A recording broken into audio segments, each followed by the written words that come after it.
Welcome to Module 6. Module 6 is Intelligence Reporting and Dissemination. Let's look at the objective for Module 6. It is to mitigate risks posed by various cyber threats. Organizations need to share and leverage threat intelligence to improve their current security posture. So in this module, we're going to look at how your organization can learn to share threat intelligence information. We're going to start with an overview of threat intelligence reports, looking at the reports themselves as an overview, then going into the types of reports, generating concise reports, and also we'll look at maximizing returns from threat intelligence reports. So let's talk about this first section, which is an overview of threat intelligence reports, where we look at the reports themselves, the types of reports, generating concise reports, how to maximize returns from your threat intelligence reports, continuous improvement by means of a feedback loop, and then we'll look at some reporting tools. Well, let's get started. So, starting with threat intelligence reports, we see that these reports are prose documents that include details about various types of attacks, TTPs, threat actors, systems, and information being targeted. And we're going to take these reports, we're going to be using these reports for various purposes. These reports are the end product of a lot of what we were talking about before. As we see in the second bullet point, they include that information that we've already collected. We've aggregated, collated, transformed, analyzed using some of the statistical techniques we were talking about in previous modules. And some of the tools that we have, software tools that help us to put these reports together. And they've been enriched to provide actionable, very important. We want to be able to take action on it, both programmatically and managerially, and in terms of processes. And this is actionable contextual intelligence for the organization's decision-making processes. So we can feed this information that we have gathered through all that data gathering and processing and make it usable for our management structures so that our organization can be in a position to thwart future attacks. So now let's look at some of these types of threat intelligence reports we were talking about before. The first one we want to look at is the threat analysis report. And this is a detailed analysis of specific threats. And this is going to be a report that's very detailed, very technical, and it's going to go to our anti-fraud teams, our forensic analysts, our IR teams. So we have a variety of teams that are very technical teams that can use technical terminology and help them to guide how they're going to protect our systems and our enterprises from attack. And so some of the details that we'll see, we'll just quickly go over some of these. Attributing the attack to a specific threat actor, history of the attack and location, the motivation and intention behind the attack, geographic location, industry vulnerabilities, looking at the business risks to your organization, some of the details of the tactics that were used specifically. Does this resemble other attacks? Detailed indicators and events that can be used to detect the attack. So we want to look at how can we tell it's coming, or how can we tell that the attack is happening now? What about mitigation methods and the probability of future occurrences? So if you look at these details, we see that these details are very technical, and they include technical data that is going to go to technically oriented teams. Whereas, if we go to the next report, and the threat landscape report is more about providing in-depth awareness and insight into the threats the organization is facing. So these reports are more likely to go to management than to technical teams. They're going to have a broader view of what's going on. So let's have a quick overview of some of these. A review of business risks, investigation of threats, the organization, again, business risk, organization, benchmarking with similar organizations, summary. So the term summary also indicates the fact that we're dealing with an overview. We're looking at a summary of threat actors and the organizations and motivations and TTPs, and not specifics about the TTPs, not the technicals of the TTPs and the technical aspects of these threat actors, but a summary. And then a rating of the security priorities of the organization. So what we see is this threat landscape report. If you think about a landscape, it covers a broad area. And the threat landscape report is one that we'll probably be giving to management. All right, so what we want are concise reports. And we want the reports that we create to be disseminated in a timely fashion, to be concise, have relevant threat intelligence, and we want this to happen within the organization, and we want it to happen frequently and periodically to help increase the internal awareness of relevant threats. And so here are some elements that are required to create concise, actionable, and customized threat intelligence reports. So we'll go through some of these, and we'll focus on a few of them, and we'll look at some of the tools that we can use to help put together concise reports. Number one is report details. So a concise report is in fact the opposite of a summary. So this is not a summary. This is not an executive summary. This is a report that has a lot of details. Client details, test details. Did we test that malware? Did we capture the malware and use malware forensics to find out what was going on? What are the test details? Number four, we have an executive summary. The executive summary is very important because what it does is it takes a concise report that would be otherwise very difficult to understand without reading the whole thing, and it gives you a paragraph or two on the top of the report that summarize what the report is about. Therefore, stakeholders who really don't need to read the entire detailed report can understand what the report is about through the executive summary. And then we get to the traffic light protocol, number 5, and the TLP is used to decide to whom the report will be disseminated. Then we go to the analysis methodology, and we're going to include that information in the report to help shed light on how we as an organization went about analyzing the attack details, the threat actors, TTPs, how we went about working with mitigation, etc. The threat details, number 7, are very important because they tell us what we've been fighting, what the threat is.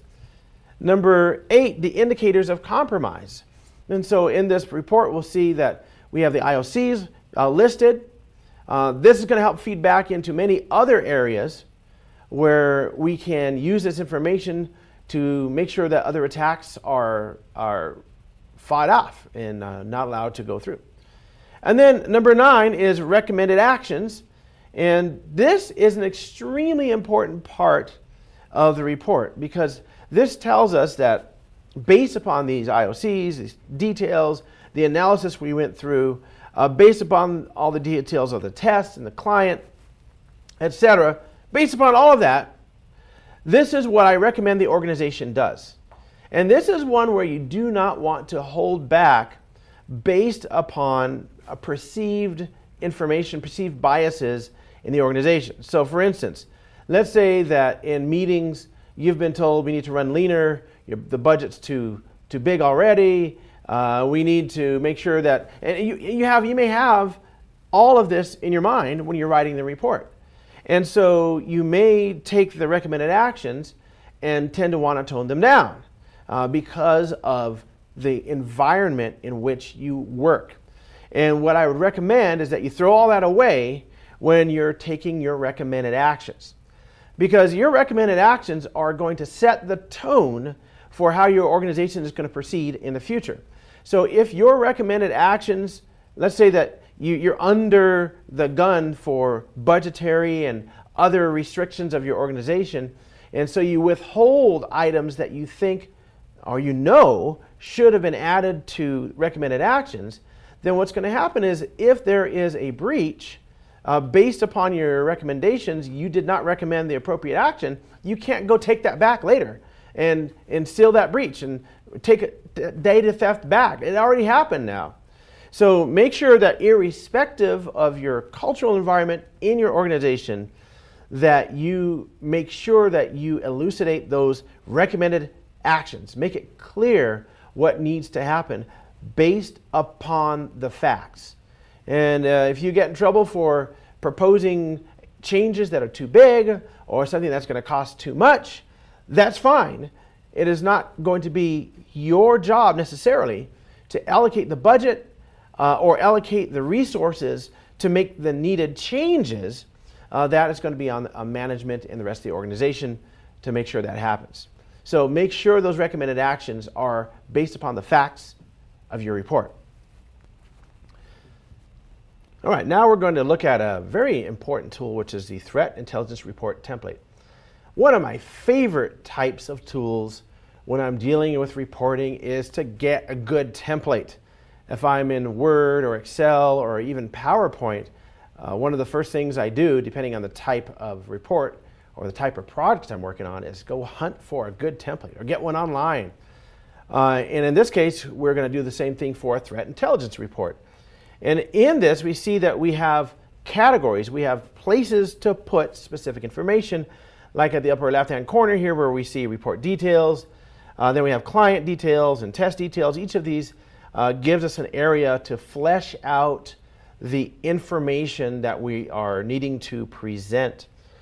Even the executive summary up here in the middle. And we have the traffic light protocol as applied to the number of threats. As we'll see, we're going to get a little bit deeper into the traffic light protocol in just a little while. But there are many different applications for TLP. And in this case, we are using TLP to indicate the number of threats, right? And identified by the threat intelligence team, depending on risk level, the threat impact and total harmfulness. That's what we're using. So we have high, medium, and low. So that's just one way to use the traffic light protocol. And there are other ways to use it too that we'll see. The methodology we use to analyze. In this case, we see that we have threat data collections and processing. How did we do it? What tasks did we do? Were there any considerations, etc.? So I'm not going to go through each area of the template, but suffice to say, this is extremely useful in putting together your threat intelligence report. So how to maximize returns from the threat intelligence report. The success and value of your threat intelligence program will depend on how efficiently the intelligence is communicated to the end users to act upon it. And I would say that this also applies to, in terms of end users, any of the stakeholders in your organization. So the stakeholders, the end users, we want to act upon this threat intelligence information as quickly as possible. And while creating these reports, consider the requirements to other teams, such as what intelligence is needed and why they need it. And there are times when, without appropriate information, there are teams that will be left out. This is something that I've found out in projects that I've worked on over many, many years. One of the early mistakes that I used to make is not knowing who the real stakeholders are. And then halfway through the project being surprised by the manager or the management team of an irate group that's been left out of the process. Right? So we want to make sure we know who is going to be the consumer of this report that we're creating and all the future reports that we are creating. So we want to consider the requirements of those teams, what they need, and in what form they need it, which is another important aspect, because in some organizations, different business units consume this type of information using different tools. So we have to consider that too for those business units.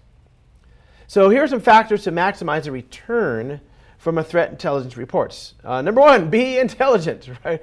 We want to actually gather information that is going to give intelligence, not just data, right? So we want to take the data and turn it into something that is intelligence, meaning that rather than just spewing out a bunch of numbers that relate to technical items, We're going to take those numbers and we're going to put them into a form that's understandable and usable by the organization.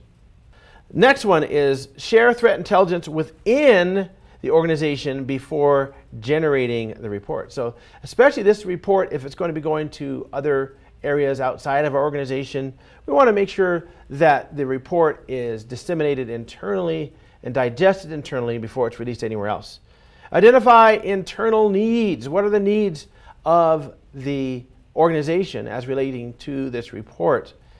Next, we look at the idea that we need to give importance to formatting. So this report needs to be formatted, making sure the important information is easy to find. Next, we look at setting up a feedback loop. What a feedback loop does is it's going to take the results of our report, it's going to take those results, it's going to help us make changes, systematic changes, organizational changes. Yeah, it could be just one simple change or a few. We don't know, depending on the report. Then that will feed back into the organization. So we now have changes in the organization. And a new report will be compiled at some point, which will recommend other changes, which will be fed back into the organization. This is the idea of continuous improvement or continual improvement. Next we have is keep it simple. Keep it simple. And many times, especially people who've been in the IT community for a while, actually, I'm going to take that back. Often it's the new guys who just got into cybersecurity. Maybe they're a new CTIA and they want to impress the world with their report, might use highly technical jargon and terminology and extremely complex layouts to make the world understand how smart you are.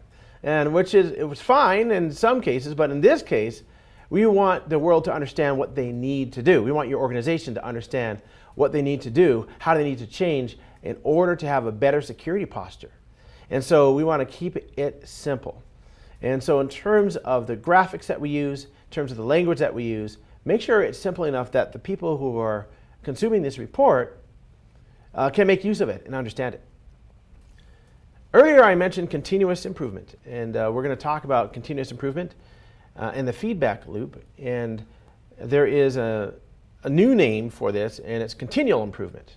So continual improvement, you'll see this in many areas, and or continual improvement. And what we do is establish a continuous feedback loop to help produce more accurate intelligence through relevant and timely assessment. So let's look at this loop. How does this work?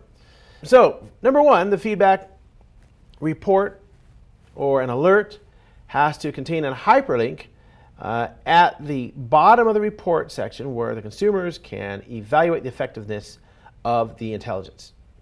So it's an evaluation, right? So the threat intelligence report, you say click here to provide feedback.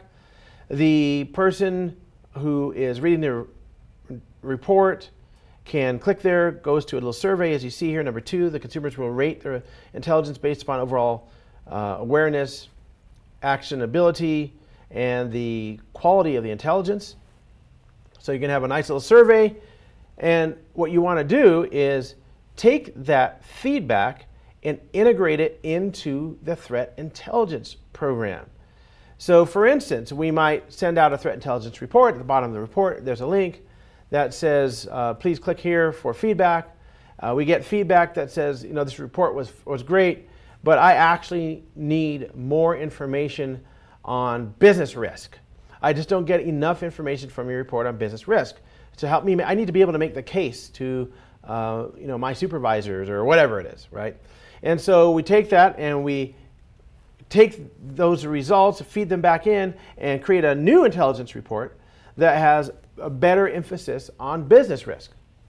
It's possible you went overboard, and now a lot of people are giving feedback that there's too much emphasis on business risk. Either way, you want to find the type of report that your customers are needing. And this is extremely important to have a continuous improvement feedback loop, not only for your threat intelligence, but also in virtually every aspect of your organization, which goes far beyond this course. But it's important to have that. There are some tools out there that can help you with writing your report. One of them is called Magic Tree, and if you have Kali Linux, Magic Tree is included in it. You'll be able to open it up and use it, try it out. And it represents threat information in a very structured way, making it easier for readers to view and allows them to grasp the use of information pretty easily. It's a tree structure, as you see here on the left, and gives you a natural way of representing this report. You can click on each of these links, and as you do, the report information shows up. And so we have information gathered during a test, the host ports and services, applications, vulnerabilities. And in this case, we see that we have the headings for this report, findings and recommendations, high, medium, and low severity. You can click on each one of these leaves and see the report in there. The next tool is Keep Note. In fact, I happen to have it running on my desktop here. Let's have a look. So here's Keep Note. Keep Note is, in this case, if you look here, version 0.7.9. So it's not even version 1 yet. So maybe it'll get to version 1 one of these days. I wonder what it's going to be, when that's going to be happening. But it's been around for a while. So if you look at it, it also has a leaf. I just put this together very quickly. CTIA Runbook and Intelligence Report 2020. And I actually just took the text from the website for Keep Note and put it in here.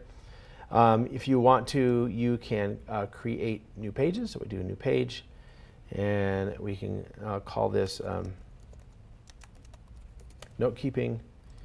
And then in here, I can begin to type.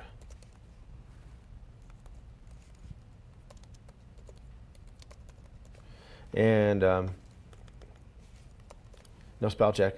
So by the way, if you're going to be using these, you'll want to make sure that you input your text pre-spell checked, right? You want to make sure that you do a good job with that, and we can change font size, etc. So it's a very good way to find this. I can right-click on here and create new folders, attach files. I can change icons, etc. So not bad for a note-keeping program. So with Keep Note, it's cross-platform. So I have the Windows version installed, and you can install the Linux version, and it's implemented in Python and PyGTK, and also it has the ability to do HTML and XML. As you see here, it's a much more complicated looking set of notes here for various purposes. In this case, you see a graphic embedded. That's a histogram, and many different leaves based upon different types of reports. So Keep Note's actually a pretty cool little tool. Okay, so next we move into an introduction to dissemination. So we're going to look at an overview, preferences, benefits for sharing intelligence, challenges to intelligence sharing, disseminating threat intelligence internally, building blocks for intelligence sharing, benign intelligence collaboration. We're going to look at establishing and sharing rules and information sharing models and information exchange types and TI exchange architectures, TI sharing quality. Also, we're going to look at access control on intelligence sharing and intelligence sharing best practices. So let's get started here. We're going to start off with an overview. The dissemination of threat intelligence is going to help consumers gain a more detailed insight into the threats that your organization faces. So overall, we're trying to get that information out, aren't we? We want to make sure that the information that they get is usable and actionable, and it's going to be gathered either through manual or automated processes. And I would say the majority of the information that will be gathered by a long shot is automated, right? We want to automate as much as possible, and so we're going to be moving from data to information through automated methodologies, and then we're going to summarize and do specialty work with manual processes. Now let's look at the essential criteria for the consumer to acquire and benefit from the intelligence. So we want them to get it, we want them to benefit from it, and we know from this slide here that we need the right content. We need the right presentation and the right time. So for the correct content, it has to be good quality. It has to make it understandable to the consumer of the report. It needs to bring light to the consequences, the harmful consequences that can result from the threat, and help and develop a mitigation plan, to help develop that plan. And so the right content can do that for us. Then we need the right presentation. It needs to be understandable, accurate, concise, have the right balance between tables and narrative and numbers and graphics in multimedia. And I would also put in here that it needs to be organized correctly, making sure that the most important information and the summary, etc., are right there at the beginning of the report. And it needs to be delivered at the right time, meaning that it needs to be timely. It needs to be something that relates to actions that are happening right now and relevant to the organization right now. So let's look at some of the preferences for disseminating threat intelligence. And there are 3 of them that we're going to look at in this section. First one is automation of security feeds for APIs. And so we have APIs that are going to be connected to multiple systems to pull together data that's going to be collated and used in reports. And so we see this is acquired from or shared with security mechanisms like your SIEM, your Security Information Event Management, from your NDFWs, which are your next generation firewalls, your IDSs, which are your intrusion detection systems, your IPSs, intrusion prevention systems. We have advanced routers, advanced switches, other devices that have APIs, and software with APIs that automatically gather information, put it together. And so we're going to get a lot of automated information from these types of systems.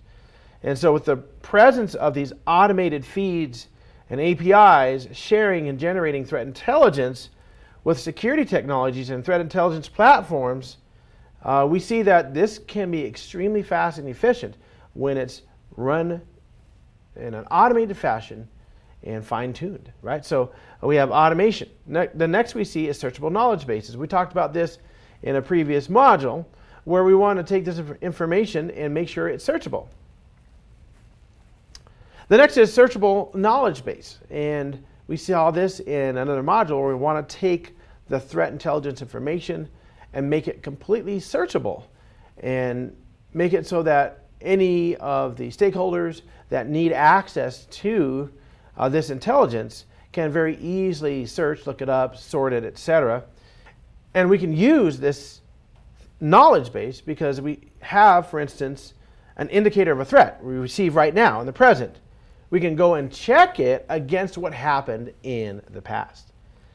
And to store the past threat, all that information needs to be organized and stored and maintained in a searchable knowledge base. Next, we go to tailored reports. And so with a tailored report, we see that we have an intelligence consumer, and what they want to get is threat intelligence information structured and tailored to their business unit. And so we would determine the level of detail, the length, what type of objective we'll be looking at, and the focus of the intelligence report. And that's going to vary depending on who it is, what their role is, what their responsibility is for those who are going to be consuming the report. Now let's have a look at some of the benefits of sharing intelligence. And without sharing intelligence, we would be unaware of the majority of threats that are out there. So it's extremely important. It's going to help organizations to take that knowledge gained by other organizations and within the organization itself, within business units of the organization, take that experience, take the capabilities, and share them to enhance our organization's security posture. So let's look at a few aspects of this. Number one, sharing situational awareness, and it will help the organization to leverage the collaborated information, analytical capabilities, and attack experience of sharing partners. So we're sharing security information with partners. They share what's going on in their organization. We share what's going on in our organization. And because of that, we have an awareness of what's going on overall, which can help us take appropriate actions. Also, we have enhanced security posture. So we get better insight into the threat environment and use it to enhance the security posture of our organization. Knowledge maturation. So if we share the analyses that we have, we look at analyzing even unrelated information by organizations. We can take that and correlate it with information collected by other organizations to increase the value of the information. Right? So we may have indicators from one organization that just don't show up in our organization. However, those indicators keep showing up in other organizations. And we say, wait a minute, this is not actually unrelated information. I'm going to be able to form a threat picture because of the information that I've shared with other organizations or that they've shared with me. And that's called knowledge maturation. And then greater defensive agility. And agility is the ability for the organization to dynamically adapt to a changing situation. If a new threat comes along and you cannot respond to it because your organization cannot change, then you're going to fall prey to that threat. So sharing intelligence helps the organization to track the rapidly changing TTPs and thereby update the security strategies, detect, respond, and mitigate those threats. We want to always remain agile as organizations. But, like with any item, there are challenges with information sharing. Number one is consuming and producing threat intelligence. Just getting that done, just producing it, consuming it. We want to make sure we establish trust. So if there are organizations with whom we share information, are we sure that they're not going to use that information against us? We want trust. Number two, accomplishing interoperability and automation. And we want to make sure that anytime we share information, even if it's between business units or partner organizations, that the same automation that we have applied to our organization is available for sharing that information also, rather than having to manually take care of that operation. And without trust, there's no way that you're going to automate that information. Next is protecting sensitive information. If your partner organization knows that they are not going to have a problem with you consuming their information because they're not giving you any sensitive information, and you know that no sensitive information is leaking from your organization, then you're, again, more likely to share it. So we have trust in automation, and we know that no sensitive information is crossing that boundary. It's going to make us much more likely to share.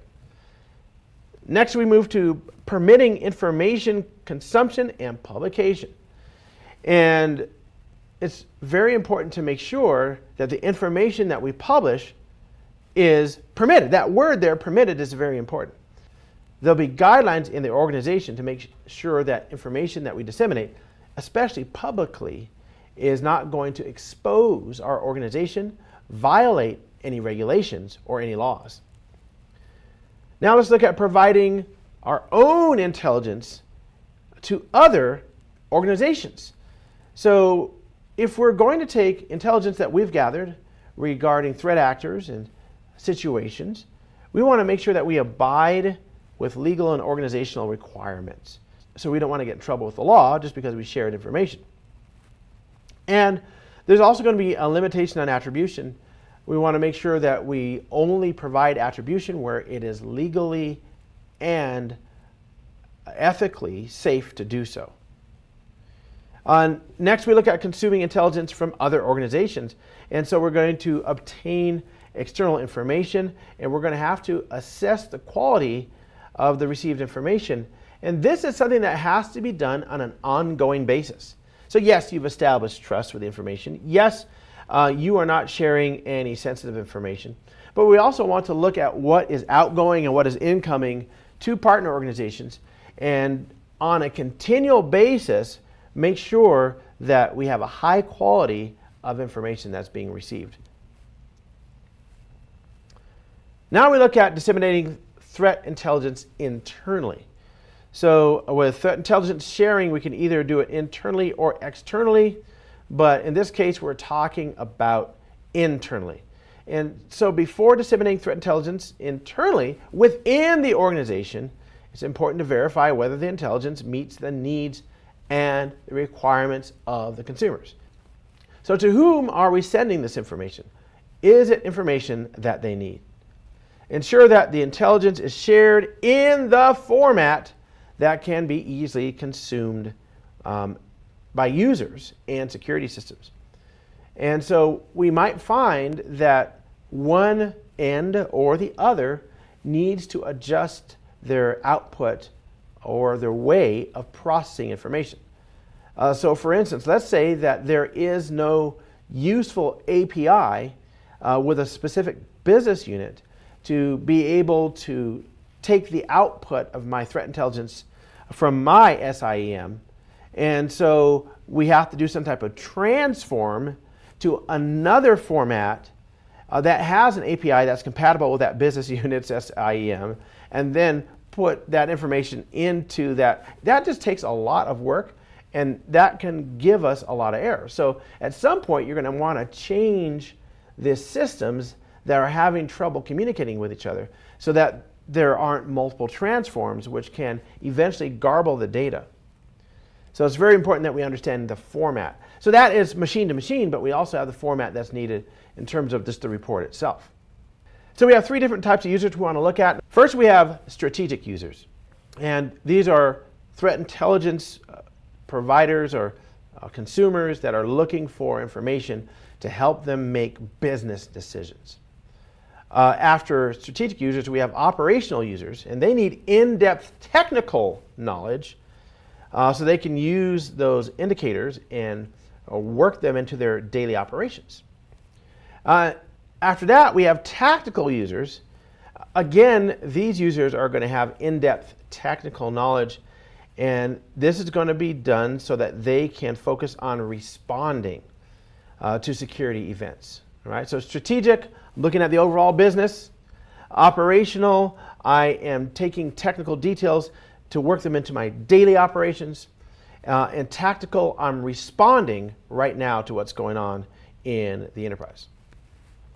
And some of the building blocks of threat intelligence sharing, let's look at those. The modes and models of threat intelligence exchange, some questions that we want to ask. How is the intelligence shared and with whom? We talked about that a lot. What is the motivation behind intelligence sharing? Why are we sharing this? Is intelligence shared voluntary or on a regulatory basis? In other words, are we sharing this information because of regulations or because we want to? And we'll find that with certain types of regulations, they're going to require threat intelligence information in order to make sure that we are complying with the regulation. So we have to send that information. So those are some of the modes and models for TI exchange. Next are the rules of engagement and protocols. We have to ask ourselves, what is the ROE? What are the rules of engagement? Procedures, rules, agreements in place for threat intelligence. That's going to make a big difference in terms of how we put together reports, what we put in them, etc.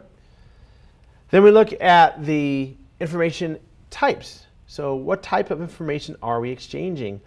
What intelligence is being shared? What's the goal of sharing intelligence? And then the exchange mechanism. How is the intelligence actually shared? What format are we using for intelligence sharing? All right, now that we've looked at some of the preliminaries, let's begin intelligence collaboration.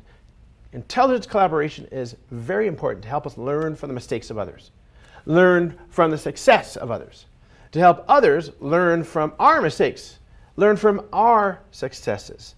And so what we do is we have organizations that share intelligence both internally and through external platforms, like ISACs, which are Information Security and Analysis Center organizations. Those are nonprofit organizations. You may be a member of an ISAC. If not, you should explore it. To widen the scope of that threat analysis, right? Establish trust relationship. And what we want to do is stay ahead of the evolving threat landscape and to protect the network against exploitation. And that's what we're here to do today, right? So what are we going to exchange? We're going to exchange contextual knowledge on our threat indicators, on our tactics, techniques, and procedures that the threat actors are using. Who are the threat actors?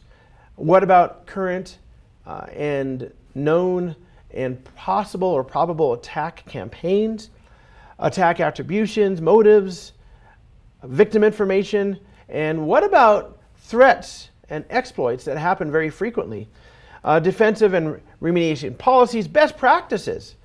These are very nice to help enhance our response and tools for translation of intelligence into a standard format that can be shared among the other organizations. So all of so all of this is going to be what we're going to use for collaboration. Also, collaboration can be accomplished through manual processes or automated processes.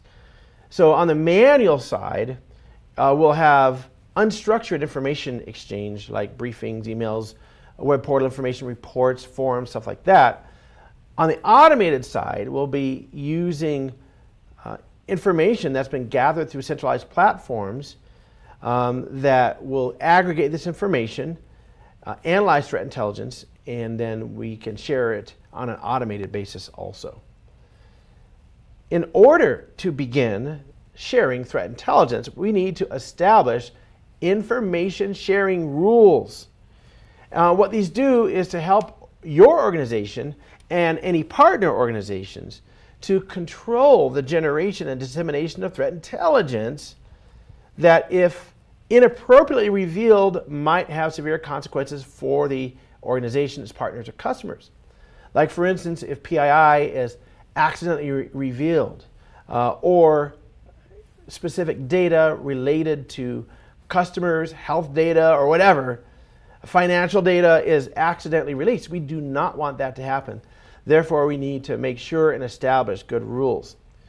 Organizations share this intelligence internally across business units, and they also tend to establish rules to govern exchange of information between organizational elements. So within and in between, and there's considerations that we need to look at for sharing intelligence. So think about this before we share intelligence. Number one, list the threat information types that can be shared. Also, number two, we need to define the conditions and circumstances under which the information can be shared. Number three, identify approved individuals or recipients with whom the information can be shared. Number four, identify requirements that are needed to filter and sanitize information prior to sharing. And lastly, information handling designations must be applied to describe the recipient's privileges. So when we look at this list of considerations that we use before sharing threat intelligence, look at the last bullet point where we see that we're going to need to describe the privileges of the recipient. And look at the third bullet point where we see that we're going to need to approve individuals where information is shared. And we see that this is often accomplished by federated identity services. So some forms of that would include Microsoft's Active Directory server federated services, where you can use a claims-based system to do just this. Make sure that permissions and identities are approved before sharing information. There are also cloud-based federated claimed-based how do I put this? There are also cloud-based federated claimed-based systems that can be used to make sure that we know exactly who is getting what information, and that the information that they are getting is information that they are approved to get. So those types of claims-based systems are very helpful using these types of federated identities. Another thing we want to look at is information sensitivity and privacy. So we want to make sure that we have paid close attention to the legalities and the regulations, contractual obligations, before we exfiltrate any type of data. We want to protect that information. Otherwise, our organization and other organizations might be in legal trouble from auditors and from government officials, etc. So we want to make sure that we work within regulatory frameworks before we disseminate information. Also, sharing designations. And so we have organizations with several methods that can help to categorize the shared information depending on the handling requirements. And based upon those categorizations, we can decide how to handle and communicate the data, what to do with sensitive information, how to identify it and protect it before it is sent out and shared, right? We want to make sure that it isn't.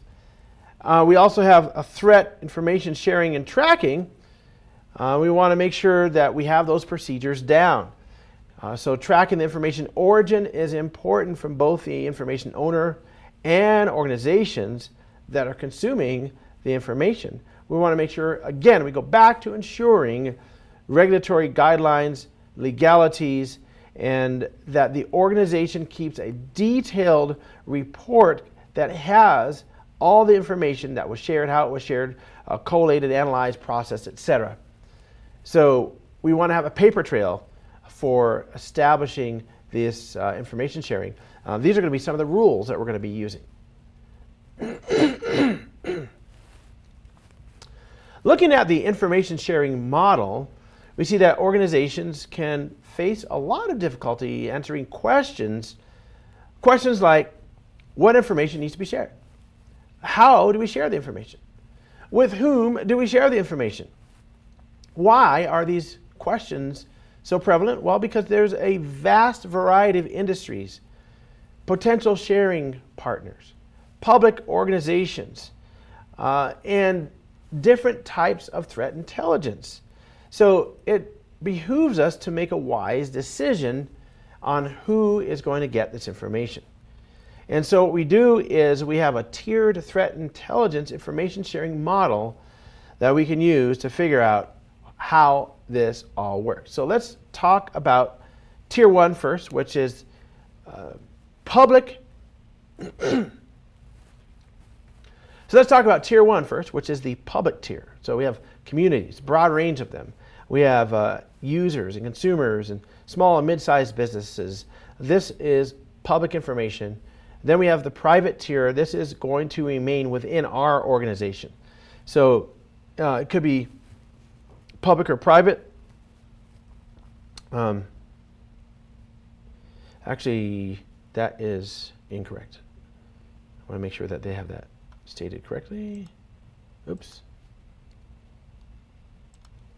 We'll slug right through this eventually.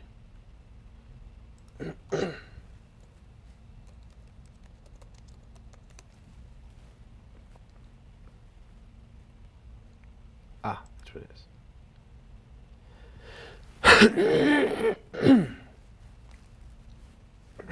Okay, got it.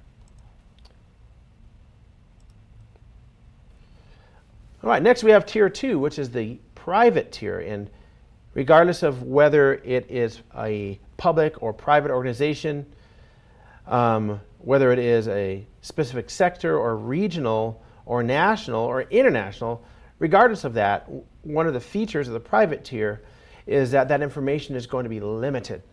And so each of these organizations or these levels decide how to limit that information. Tier number 3, which is a targeted tier, this is a small number of communities like critical infrastructure, industry sectors. Next we have tier 3, which is a targeted tier. There's a small number of communities, critical infrastructure. I'm doing that one. We'll do one more time. Now we go to tier 3, the targeted tier. We have a small number of communities like critical infrastructure, industry sectors. They're going to be focusing on specific needs. And that's the deal with tier 3, is that you limit the information dissemination to specific needs and requirements. And so with a public tier, it's a broad range. It's data that can go almost anywhere.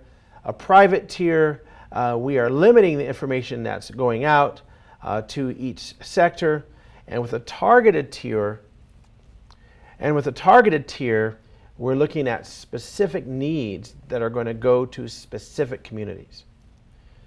Now we have information exchange types. And so we have threat intelligence that's exchanged in different formats due to the presence of heterogeneous types. We have a taxonomy that's created depending on the different types in the context of threat information sharing. And so we see there's a 4-layer approach, starting with low-level data, going up from there to detection indicators, from there to advisories, all the way up to strategic reports. And we see that the lower we get, the bigger the volume is, and the simpler the information is. And then what happens is once we go higher, the summarization gets higher also, all the way to strategic reports. So that's the information exchange types. So some considerations to think about before sharing threat intelligence. Number one, we want to make sure we list what can be shared. So what information types can we share, and under what circumstances can this information be shared? We want to approve who is going to be able to share this information, and also what are the requirements for information sanitization before sharing information. And lastly, we need to make sure that we can describe what exact privileges that whoever we're sharing this information will have in order to be able to access the information. What we're going to see later is both bullet point number 3 and bullet point number 5 is part of our identity infrastructure. Most notably, it would be part of federated services where we use a single sign-on type of federated identity service to pass claims between two entities to make sure we know who and what is sharing this information, or what type of information is being shared. Next, we need to pay attention to information sensitivity and privacy. So like we were talking about before, some of this data needs to be sanitized. We have laws, regulations, we have contractual obligations, and all of this needs to be protected, this information under those laws or regulations. We want to make sure that none of that information gets exfiltrated. Also, we want to protect sensitive information, and to do this, we're going to develop procedures, and we're going to need to make sure and bring our legal team into our information sharing. We also need to make sure that if we have auditors, that they audit this process to make sure that we are not violating any areas that are important in our organization. We also want to make sure we're compliant with any regulatory framework. So all of that is under the auspices of information sensitivity and privacy. Next, we look at sharing designations. And so we'll have to have several methods to categorize the information depending on the handling requirements. So we're going to put it into categories of information that has specific handling requirements based upon sensitivity that we've identified before. And lastly, we see threat information sharing and tracking is going to require procedures. So we're going to put together procedures to make sure that we understand how information from information owners and organizations is going to be consumed on the other end. Why? Well, because we want to make sure that any legal or regulatory guidelines for data protection are adhered to. And we want to keep detailed reports for the information. We want to know how it's collected, how it's analyzed, how it's processed. So what we're going to use to help with all this is to create an information sharing model. And so what we're going to use to organize all this is to create an information sharing model. And organizations can easily face difficulties in answering questions like this. What information needs to be shared? There's so much information, so much data, so much intelligence. What is it that needs to be shared? And how are we going to share this information, and with whom? And since we have a vast variety of industries, potential sharing partners, public organizations, different types of threat intelligence.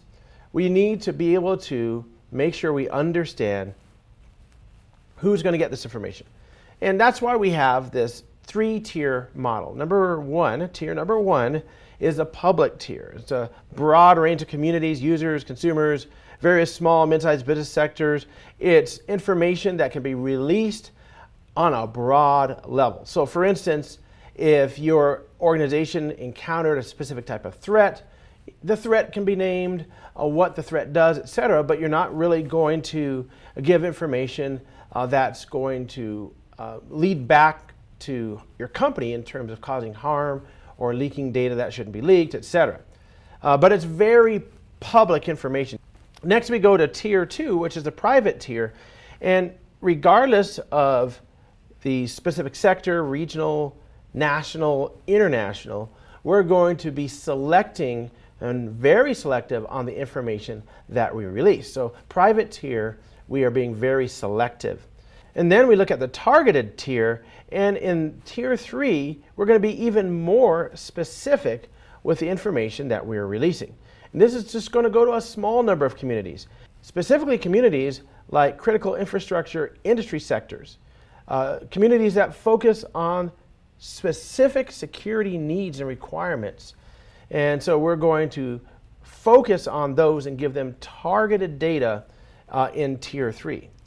Which brings us to information exchange types. And so with threat intelligence, we see that it's exchanged with different formats, using these different formats. Why? Well, because we have heterogeneous types of information. Information from multiple locations, multiple types of data, multiple data feeds, which turns into multiple types of threat intelligence. And so what we want to do is create a taxonomy that is dependent on the different types in the context of threat sharing. So how we're going to share these different types of data. So the last bullet point indicates what we see here, a 4-layer approach, starting with low-level data, going up to detection indicators, going up to advisories, all the way up to strategic reports. As we see, the volume of data is really going to be towards the bottom in low-level data, and that the summarization is going to, as the data moves from low to detection indicators up to adversaries, as we go up, we see that we have more of a summarization of the data. And as we go down to the low-level data, we have more simple data. Now let's have a look at TI exchange architectures. And so with threat intelligence, when we're sharing threat intelligence with the threat intelligence community, there are basically 2 information exchange architectures. One is centralized and the other is peer-to-peer. And we see some of these same types of architectures in computing in general. And so the 2 architectures in some cases are going to be combined to make a hybrid architecture. So let's look at the centralized exchange architecture, where we have a central hub, a repository of intelligence, receiving information from various members and from other sources. Whereas from peer-to-peer, we have community members that exchange information directly with each other instead of using a centralized repository. And sometimes you do both. And we find most architectures are some type of hybrid. And so you have a centralized exchange architecture for one purpose, and then part of your architecture shares peer-to-peer with another architecture. So hybrid exchange architectures are probably what you'll find more likely. And we also want to make sure that our threat intelligence is quality. We want to have quality threat intelligence sharing. And so when we look at the available feeds and the quality of that feed, it's going to affect the quality of our decision making. And it will do so directly. And so if we have TI that is very low quality, then how are you going to make a good decision with that? How are you going to go back and categorize the decision that you want to make based upon strict data that is well put together, organized, and rationalized, etc.? We won't be able to do so with low quality data.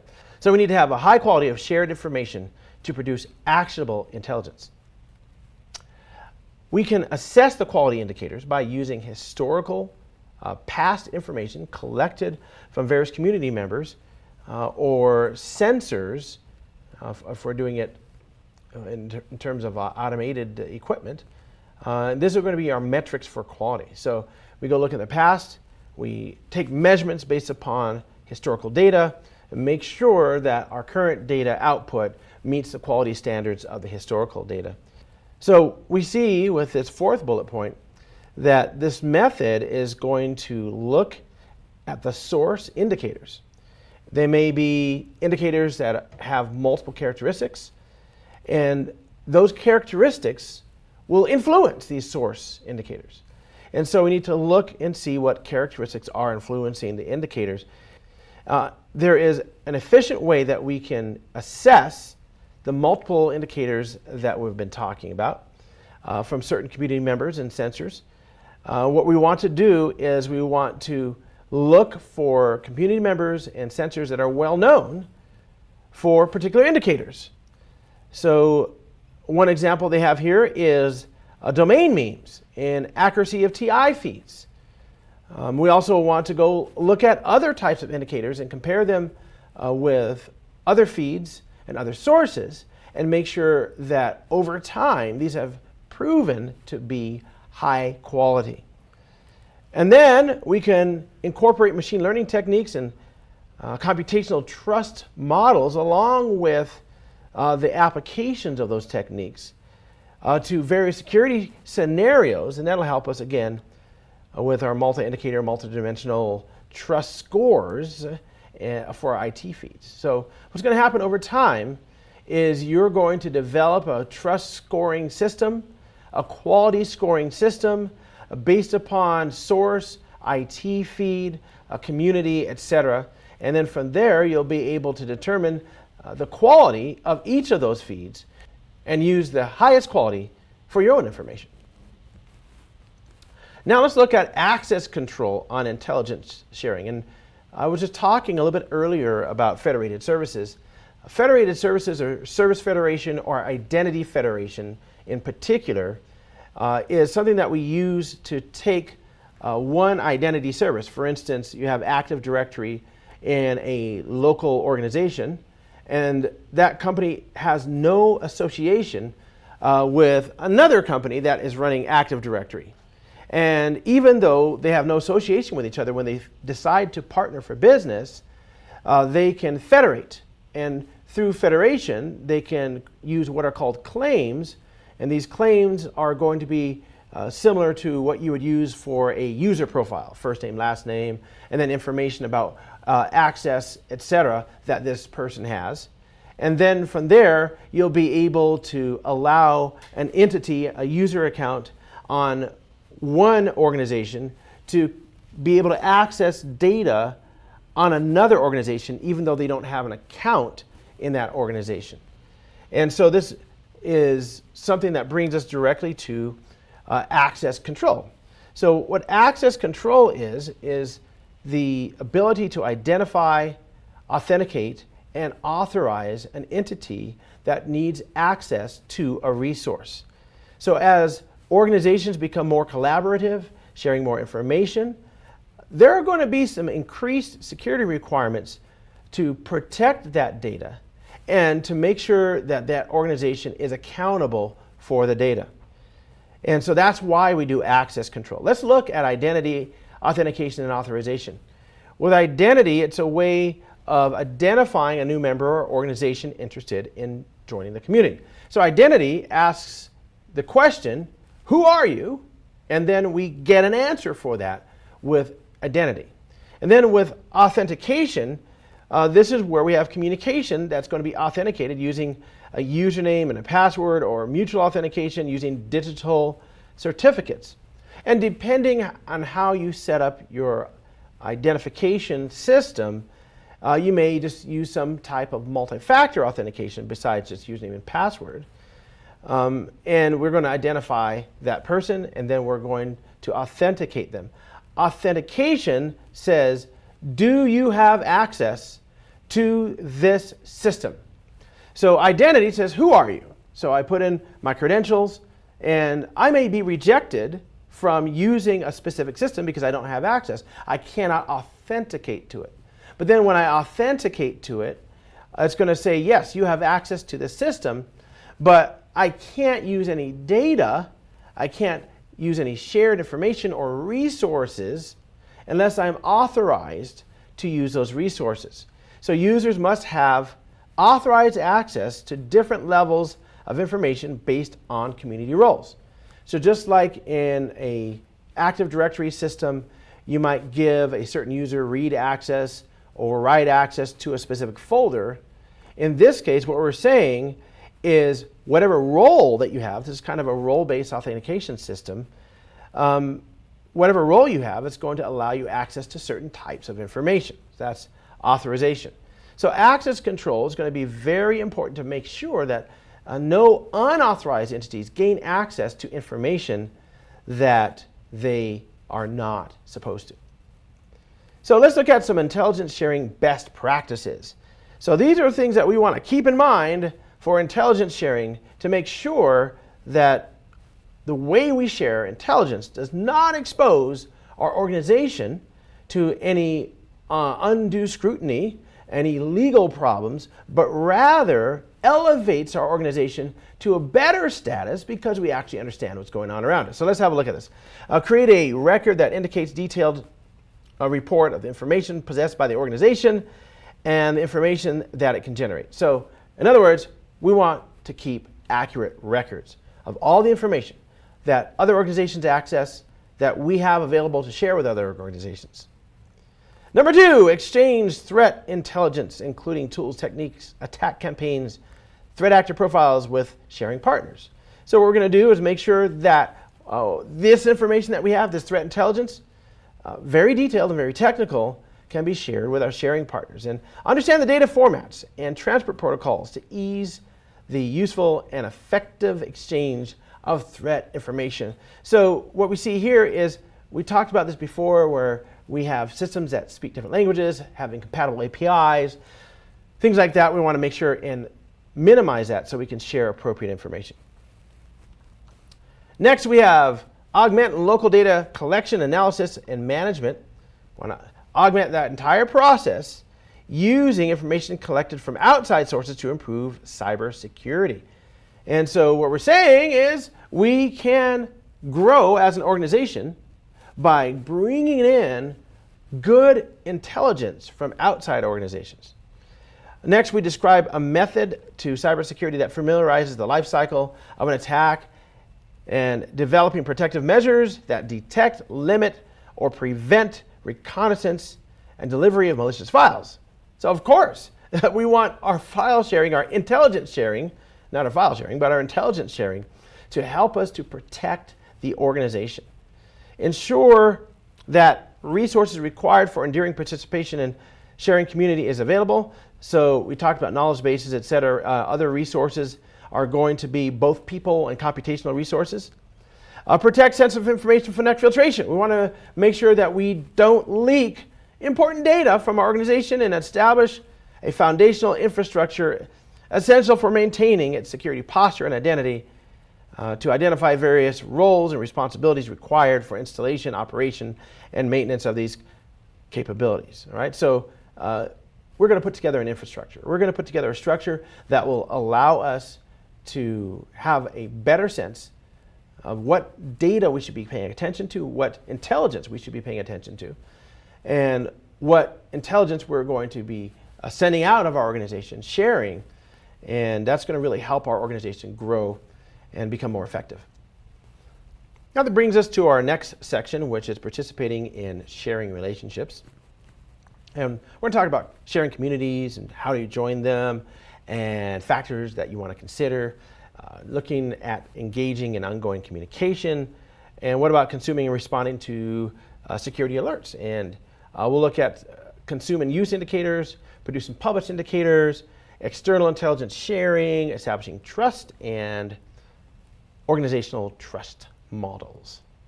So why is it that we have sharing communities in the first place? I think that's probably pretty obvious, right? It's a network of organizations that exchange information between them, public-private, industry to industry. But why would we do this? Why would we share this information? Well, there are 4 major reasons. Number 1, to enhance the depth and breadth of insight, because we can't do it alone. And our organization isn't the end-all and be-all of threats. If it were the case that our organization was the only one on the entire planet being attacked by hackers, by threat actors, then maybe it wouldn't be worth it to talk with other organizations. But a matter of fact, all of the organizations on this planet are being attacked by threat actors. So sharing this information can help us stay ahead of the curve, be aware of what's going on.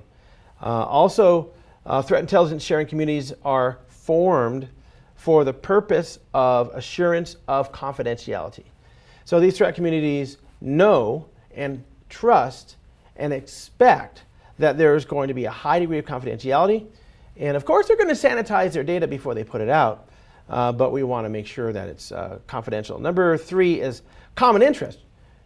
Everybody is being attacked by threat actors that are using specific types of attacks and from specific locations and are affecting specific types of systems in many different countries. And so we have common interests across countries, across businesses, and it helps us to be aware of the bigger picture. And this big picture can wake you up to some of the issues that your organization may have been ignoring up to this point. Like, for instance, you may not have been on guard to a certain type of attack because it's never happened to your organization. But once you work with a sharing community, you find that many organizations that are very similar to yours have had a very similar attack. In that case, it's time to pay attention. So getting that big picture is extremely helpful. So when you join a sharing community, they mainly focus on the exchange of specific types of threat information. So you need to make sure that you join communities that have the threat types that you're interested in. So you're going to probably need to join multiple communities in order to meet your sharing objectives. And when you choose a sharing community, as an organization, you must consider the types of information that is shared, the structure, cost, recurring cost, because you're going to be sustaining this membership. You don't want to just pay for it for 1 year or the free 30 days or whatever. You want to make sure that you have worked the cost of these communities into your budgets on an annual basis. The organization must obtain approval from the following professionals before entering into sharing agreements. All right, so you're about to do this as an organization. Who do you need to talk to first? Leadership team, right? Your leadership team, supervisors, managers, upper management, depending on the type of community and data we're talking about, so that we want to make sure that the group itself and the data that we plan on sharing meets the organization's sharing goals. Of course, this would indicate that your organization does have sharing goals. So you want to make sure that your organization has already made clear what those goals are. The legal team needs to know about this to make sure that there's a proper authority to enter into these obligations that is not a legal issue for your organization. Privacy officers and other key stakeholders who have a role in collecting, consuming, storing, analyzing, and publishing and protecting threat information. And so if these stakeholders need to know, if they're going to be involved, they need to know what your plans are as an organization to participate in these sharing communities. If they don't, then you're cutting out some extremely key stakeholders, which can lead to a train wreck in the end. So during the evaluation on how information is going to be shared with the community, your organization needs to consider a few questions. And those questions are, is the threat information shared within the community relevant and does it match with the existing threat information provided as an in-depth understanding of an organization threat landscape? Does it work with your organization? The next one, does the exchange threat information provide a scope for taking further action? So to what scope, I'll do that one more time. Does the exchange threat information provide scope for taking further actions? So we're going to ask that question too. We want to see, we always want to be able to take further actions depending on the type of threat information we're looking at.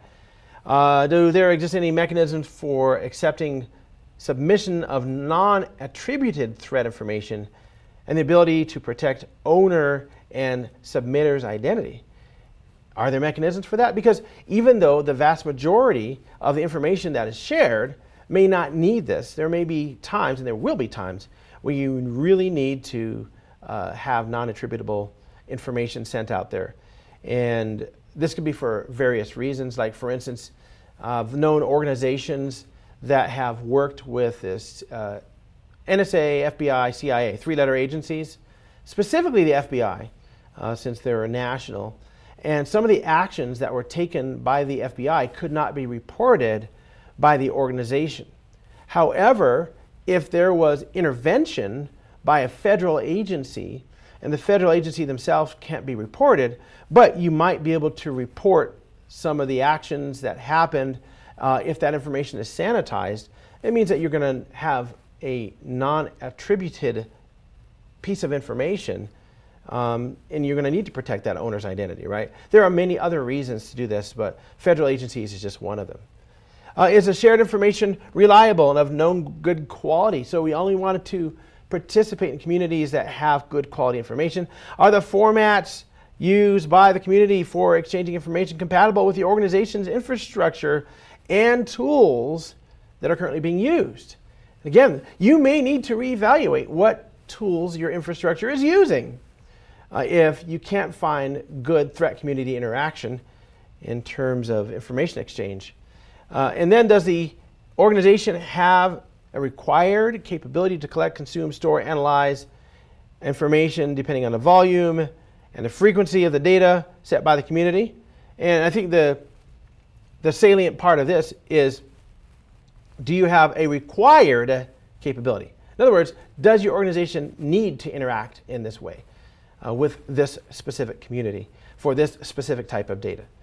So with those in mind, you've decided to join a community. So what factors do you need to consider? Here are some that may affect your organization that we need to look at. Number one is, what's the size and composition, number of members, information producers, information consumers of the community. Some are deceptively small. It may look like it's a large community, but a little bit of digging, you may find that it isn't actually that large. So check and see what the number is. Who are the information producers? How often are they participating? The next one we look at is, what is the number of submissions or requests per day? Why do we want to know this? We want to see how active this community is. Next, we look at whether the community members are recruited and scrutinized.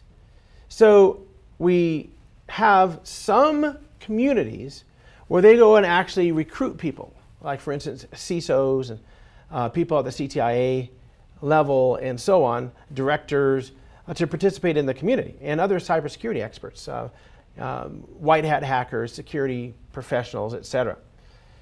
So they may actually be recruited, but either way, whether they're recruited or not, if they join the community, how are they scrutinized?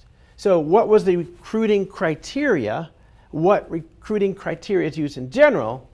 And then for people who join who are not recruited, what are the criteria for their scrutinization? Can anybody join? Is there a method for checking the identity of that individual? For instance, some communities might do a D&B check on the organization to make sure they're an actual organization. A D&B would be Dun & Bradstreet. And maybe even other checks to verify and validate the information on who is using that community. And then, what technical skills and proficiencies are present in that community? Is this a very technical community or not? What is the governance model of the community? This is going to be essentially the bylaws. How is this community run? What is the initial and sustained cost for membership in the community?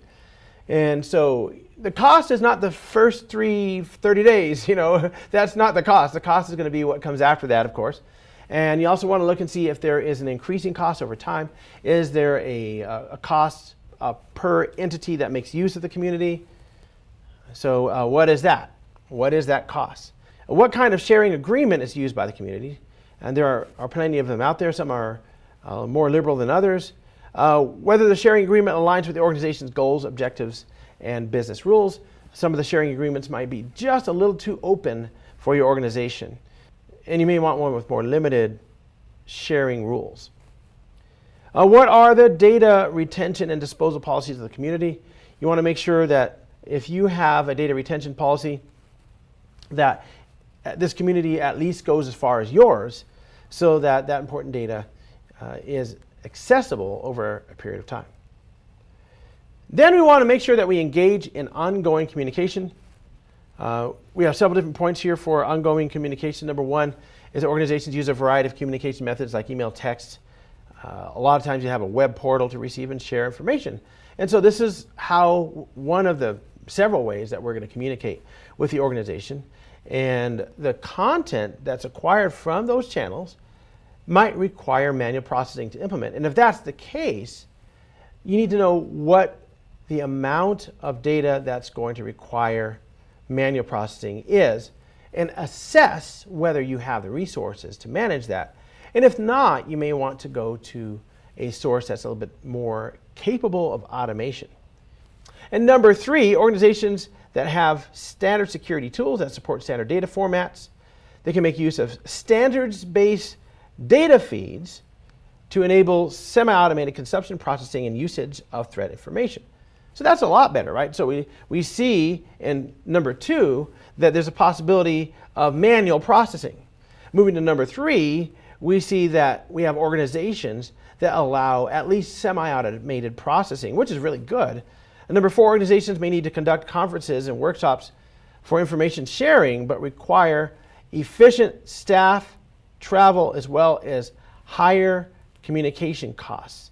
So I always look at the hidden, the unseen costs that upfront may not be visible to you. Like for instance, because I joined this sharing community, well, now my IT staff is going to want to go to an annual conference that's put on by this sharing community, meaning that we're going to have travel or we're going to do it online, whatever it is. We need to take all of that into consideration when engaging in that ongoing communication. Also, if your organization goes to these workshops and participates in it, that level of participation is going to get you a level of access to information and other resources that are associated with that sharing organization. Next, we see that information delivered in human readable format differs wildly across various sharing communities in terms of volume, level of detail, frequency of message. So yeah, we have many different paragraphs and pages of information, and depending on the country that produced the information is going to be wildly different. And not just the country, it could be the people group or the organizations that have their own culture, and they might produce information different than your organization. And then number seven, we look at engaging in ongoing communication. It is essential for the organization in building trust, forming stronger bonds among the community members to continuously improve security practices. Yeah, so once you join one of these organizations, all seven of these points basically say participate, be involved, expand your sphere of activities to include this sharing organizations. Go out to their forums and meetings, and they may even offer certifications. And there's so many different things that you can get out of a sharing organization. So it's important to participate.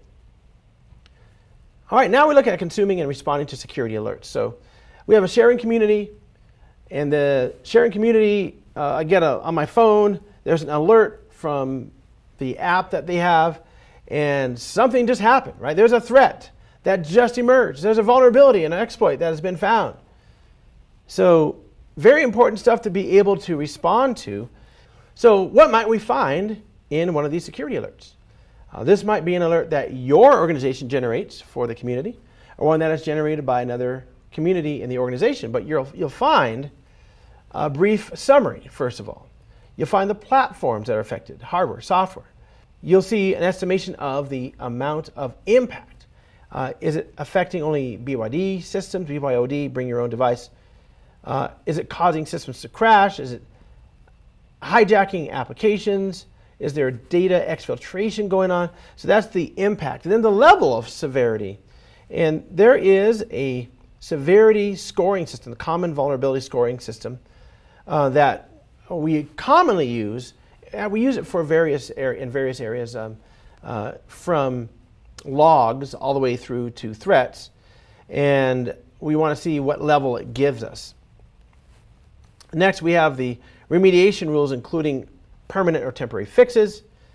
Sometimes you only have a shim that you can use, which is a small piece of software to shore up a larger piece of software, or you'll have a fix that you can put in place, or you'll have a tweak that you can put together to close a port or to disallow access from a certain IP address range or something like that. And then there's detailed information. We can post references for that so they can go back and look at the original reports. Alert metadata, modification dates, and alert creation, acknowledgements, etc. So there's just metadata is data about data. So it's just extra information for that alert. So whether you're the recipient of the alert and you look on your phone and you find a brief summary and information about the impact and the severity level and all that, or whether you just had some type of incident occur in your organization and you're sharing this with the community, these are the main fields that you're going to see in an alert. So if the organization finds this alert, whatever fields you're using, whatever systems or applications it's related to, whatever hardware it's related to, whatever it is, you have to determine as an organization if it's an alert that will require a specific course of action. And then you need to take that specific course of action to help mitigate the threat. So let's talk about indicators. So we have indicators that we consume. And what we find is that when an organization learns about new threat indicators, this can help us to build blacklist indicators to protect your network and your infrastructure. And what we see is that there's a multi-step process for the consumption and utilization of indicators from external IT feeds. And so let's look at some activities included in that process. First of all, validation. With validation, we validate the integrity of the indicator. We look at the origin. We look at the digital signature. We look at cryptographic hashes. We want to make sure that this indicator is valid. Next, we look at decryption. So if you have an encrypted indicator, that's going to have to be converted back to its original format and decrypted so that it can be used and consumed. We also have decompression. We may have a compressed indicator file that's in an archive, and it'll have to be unpackaged, untarred, unzipped, unrarred. Next, we have content extraction. So the indicator files are parsed and extracted to obtain indicators of interest to an organization. So we look at the content and say, hey, wait a minute, this is germane to our organization right now, or this is something that's not of interest to our organization. And then we have prioritization. So we process these indicators based on their severity, their overall reliability, perceived value of the data source, the order of processing of the data source. We have categorization, last of all, where we determine the security designation, handling requirements, reviewing metadata, et cetera. So what we're saying overall is we need to vet any new indicators. We need to vet them. And only after vetting them, decrypting them, decompressing them, extracting information, determining the value and priority and category, then we can decide how we want to consume and use these indicators. So next we have produce and publish. Right? So for these indicators, if you're in an organization that has advanced security capabilities, this can really be very helpful in helping with reacting to threats. It can really give you substantial benefits. So as a producer of threat information, you have to decide the data formats that you need to use, what you're going to do with sensitive information, how you're going to handle it, what rules your organization is going to have for sharing, anything that needs to be modified over time because things will change over time. So we need to look at elements that address issues such as indicator enrichment, standard data formats, and protection of sensitive data. So with indicator enrichment, we have indicators that are produced and shared. We have a lot of potential metadata that will go with each indicator that will help to provide the context for that indicator, describing the indicator, how it should be used, interpreted, or in how a single indicator is related to other indicators. And so what we have to do is provide also a feedback mechanism that allows consumers to submit error reports, suggest ways to improve, etc. We talked about this earlier, and I can spend too much time on it. Then we have standard data formats. So with standard data formats, we've talked about this before, where you need to make sure that you have standardized formats so that you can share data in and among your various systems. And then we have protection of sensitive data, and we want to make sure that any sensitive data that is in our organization does not accidentally get published. And some of the methods to protect the indicators are establishing encrypted networks, using authentication and authorization, and hardening your repository where you store that information. Next, we have external intelligence sharing. So both people that produce intelligence and consume intelligence, which is very likely all organizations that are involved in intelligence sharing. When you're putting this information out to external threat communities, government organizations, what we want to do is obtain maximum benefit out of that intelligence. So it's well known in the cybersecurity industry that efficient and effective threat intelligence frameworks are needed to disseminate threat intelligence. So we want to make sure if it's efficient and effective, we want to make sure it is, because if it is, then we'll be able to further automate the use and consumption of that threat intelligence. The less efficient and effective it is, eventually that source is going to be less and less qualified, and you'll see that the intelligence community withdraw from that source. So some of the features provided by frameworks that really help with this external intelligence sharing. Number one is standards, right? So we have standard reporting terminology, format, and process. Indemnification against liability for information sharing. And so what indemnification is a legal term that means I won't be blamed, right? So if we indemnify somebody, we say you can't be blamed. And so that indemnification is very important. A third point, users must have the ability to create circles of trusted partners and specify who, what, when, where, why, and with whom they want to share. Again, with federated services, that's going to be in the claims that we were talking about a little bit earlier. Technical infrastructure for sharing and analyzing threat intelligence at machine speed. Right? That goes right back to the idea of having standards, because we can have computer-to-computer communications in this way. Other sharing methods, private peer-to-peer, websites with wiki, forum, emails, websites with document repositories like PDF or Word, websites with APIs that allow you to download, and this data can even be structured data, social networking sites that provide secure access to sharing mechanisms. So quite a lot of sharing methods out there also that go beyond the scope of what we've talked about herein. An area that we've talked about before that is also of extreme importance is establishing that trust. Now, one thing that we've talked about before is establishing trust in terms of computers. When we talk about federated services, or we talk about identity, authorization, etc., we set up a trust channel, and that is a computer setup, a software level trust. But in this slide, what we talk more about is the trust between peoples who are exchanging information. And we have a large amount of complex, sensitive information that needs to be shared.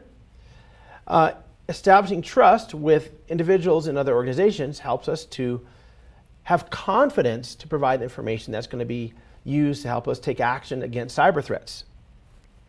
So what we see is we need to find solutions to help us share this information as per policies and procedures that we set in the organization to classify our security, to make sure we're moving correctly with legal and rules and policies. And over time, just by sharing information over time, we also build trust. So there's nothing better than having a trusted personal relationship with cybersecurity professionals. This can be some of the most useful and efficient sharing that we can get from these relationships. And earlier I was talking about participating in the threat communities, going to workshops, showing up at summits, things like that, to get to know the individuals who are responsible for it, your fellow CTIAs, your fellow CISOs, etc. That really helps to build that community in terms of trust. So let's look at organizational trust models. First of all, we see that threat intelligence exchange can be ad hoc, right? Or it can be on demand, or it can be formal. We can formally establish agreements.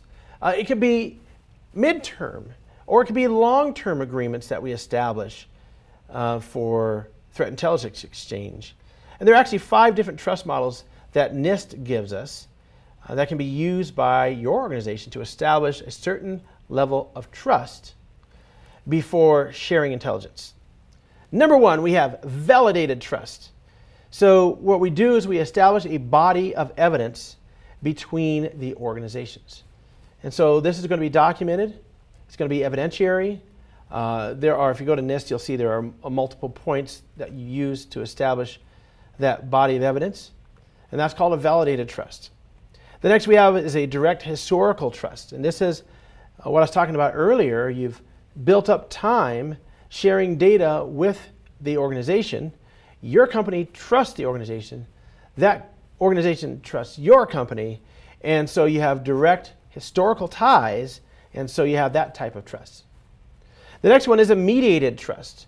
Well, there's a third party. I trust, let's say I am A, right? I trust B, and company C trusts B. So therefore, we have a trust between us. It's like a translated trust in a way, right? That's a mediated trust. And then we have a mandated trust, where a trusted third party issues a specific mandate. So in a mediated trust, it's a lot more general than in a mandated trust, which deals with specifics, with specific items, etc. And then we can have a combination of different trust models. In fact, you often do between multiple types of organizations. You'll have validated trust between multiple organizations and maybe a mediated trust with one organization. So I would encourage you to go out to NIST, have a look at these models. If you want to put together a validated trust between an organization, there are specific rules and steps for doing that. So we have gone through setting up a system where we can join an intelligence community, share threat intelligence. And what we want to talk about now is what type of threat intelligence we share, how we share it, what are the tiers of threat intelligence. We're going to look at those. We're going to look at strategic, tactical, operational, again, from the vantage point of sharing threat intelligence. And then we're going to look at YAR rules and ITISAC, which we've kind of mentioned before. So let's get started. First of all, in sharing strategic threat intelligence, when we've talked about strategic in the past, we've talked about how the information and the intelligence that we gather is going to be used to guide decision making for the organization as a whole. And so that's what we see here, is that it's used by management to make strategic business decisions, to analyze the effect of those business decisions. It's shared in the form of reports and briefings. These are the reports that we've been talking about generating. And what we find is this type of information is not shared externally in general. This is really used for the organization itself to guide decisions about where they're going.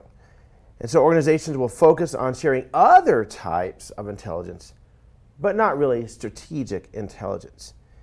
So this helps the other organizations in analyzing what is shared and building their own strategic intelligence that's relevant to their business. So overall, we want to take this information, build our business, make sure we are going in the right direction, and see over the horizon and plot out where the organization is headed. Next, we're going to talk about sharing tactical threat intelligence. And we see that tactical threat intelligence is one of the most useful forms of information because it's used specifically to protect the organization resources against threats. Now, with strategic intelligence, we're using that for the purposes of planning. For tactical, this is our armor. This is what we're protecting the organization with. And so the goal of tactical threat intelligence really goes to IT professionals, your security professionals. These are the ones that have the ability to get insight into how the threat actors will perform any type of attack using this type of threat intelligence. So they use this knowledge to develop mitigation techniques, detection techniques, to take these techniques and work them into their SIEM systems and develop programs and procedures to guard against attack. The information that we look at with tactical threat intelligence is highly technical. So this is going to be something definitely that IT professionals, cybersecurity professionals are going to want to look at, not necessarily management. And this technical information includes threat actors, TTPs, malware campaigns, tools. It includes malware categories, campaigns that are occurring at specific times, related campaigns, related activities. So it gets very technical, and we want to share tactical threat intelligence with participating members of the community. So this is shared intelligence. This is intelligence that we're going to use with those communities that we talked about in the last section. I'm going to share it with them. And sharing partners who share tactical threat intelligence usually encourage other partners to share similar reports, as more benefits can be derived from a collaborated effort. And so if I have a specific type of attack that has occurred, or we have thwarted an attack using a specific technique, I share that information in the community, and perhaps somebody who is currently under attack can use the same technique that we used to thwart the attack and stop that attack for their organization also. So very useful to have that collaboration between organizations. Well, what about operational threat intelligence? And operational threat intelligence is actionable intelligence, describing incoming attacks. And so what we see is this is collected by predicting a specific attack against the organization. And right there, in operations, we gather this information. And so we really want to have a higher level security staff that's going to be monitoring and managing this. So the organization would be using this staff to help mitigate attacks by advancing or removing attack paths, hardening security systems. This is an active operation. So these are people who are perhaps actively involved in the blue team of your organization, probably even red team members to help to inform the whole team as to what techniques are happening and so on. So these operational threat intelligence reports are going to contain detailed information about specific incoming attacks that involve information about the attacker's behavior, identity, capability.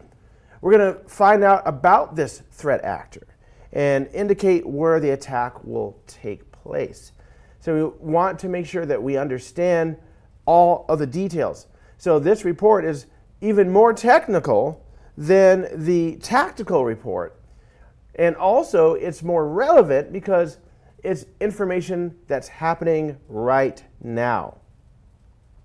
And while it's happening, we can share what's going on with trusted community members so that they will understand and be able to pitch in and help. A couple of examples of this, I mentioned previously that there was a hospital that I worked with that came under attack. And they were under attack for a few weeks before they were completely able to eradicate this attack, this threat.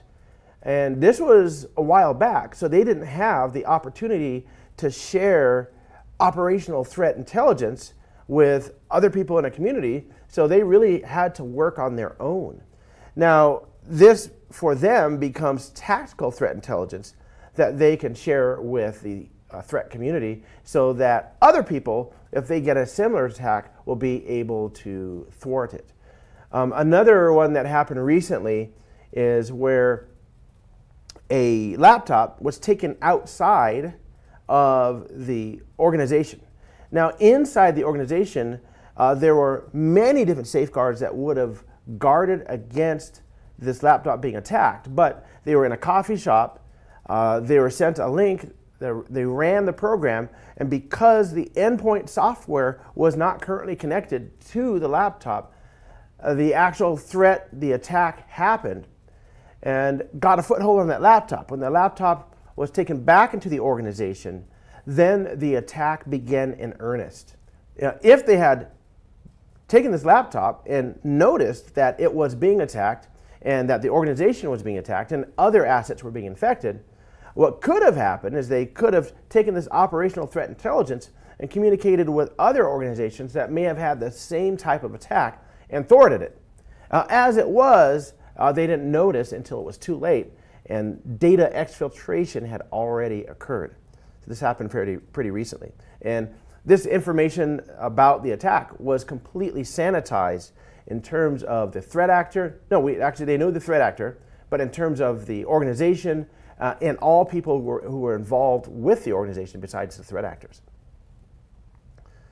Now we look at sharing technical threat intelligence, and this mainly consists of threat indicators about an attacker's resources that are used to perform the attack.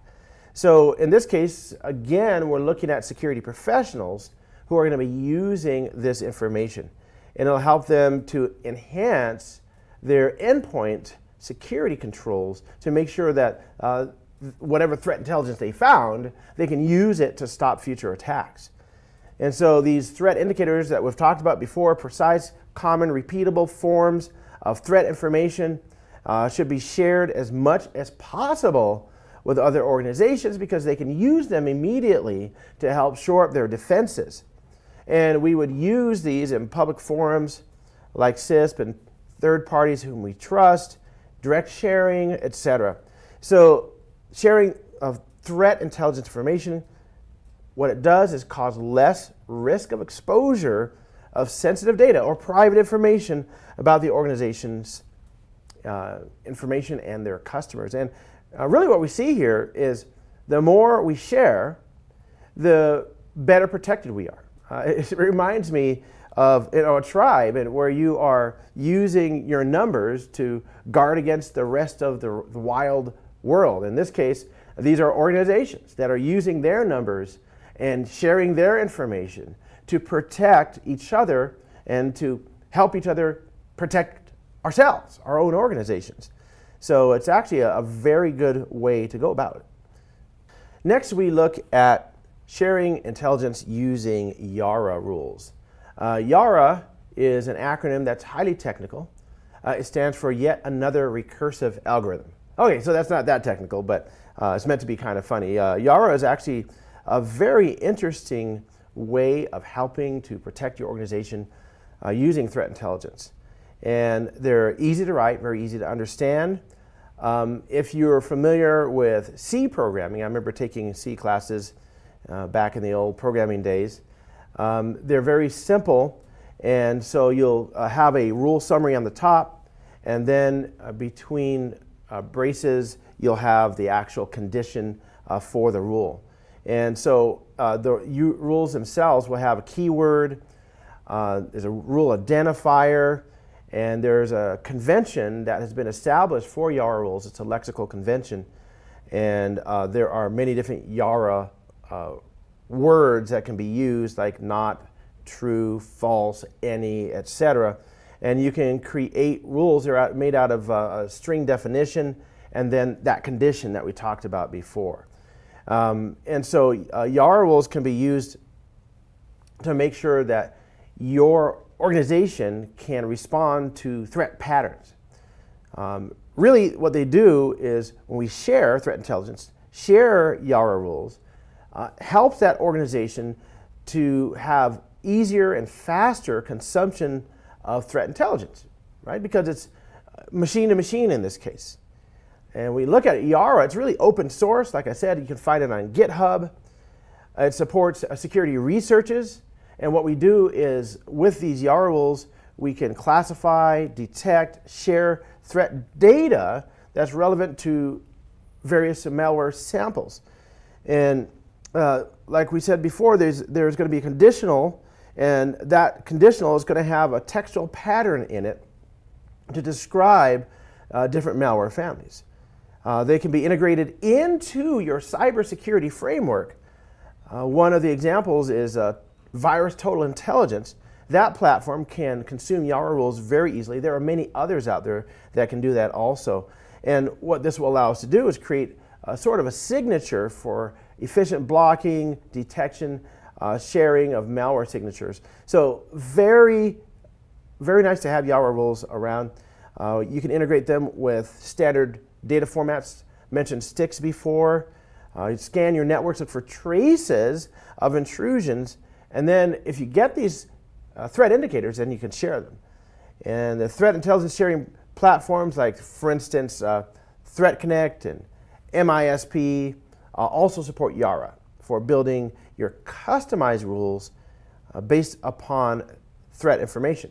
Now, you may have systems yourself that use Yara rules, and if not, if you have a good SIEM, you might want to check and see if your system can consume and make use of Yara rules, and then you could share them with a threat community.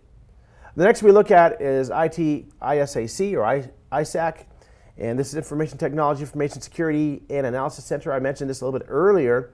Nonprofit, limited liability corporation for my members within the IT sector, and what their goal is to help manage risk for your IT infrastructure. And they participate in national homeland efforts.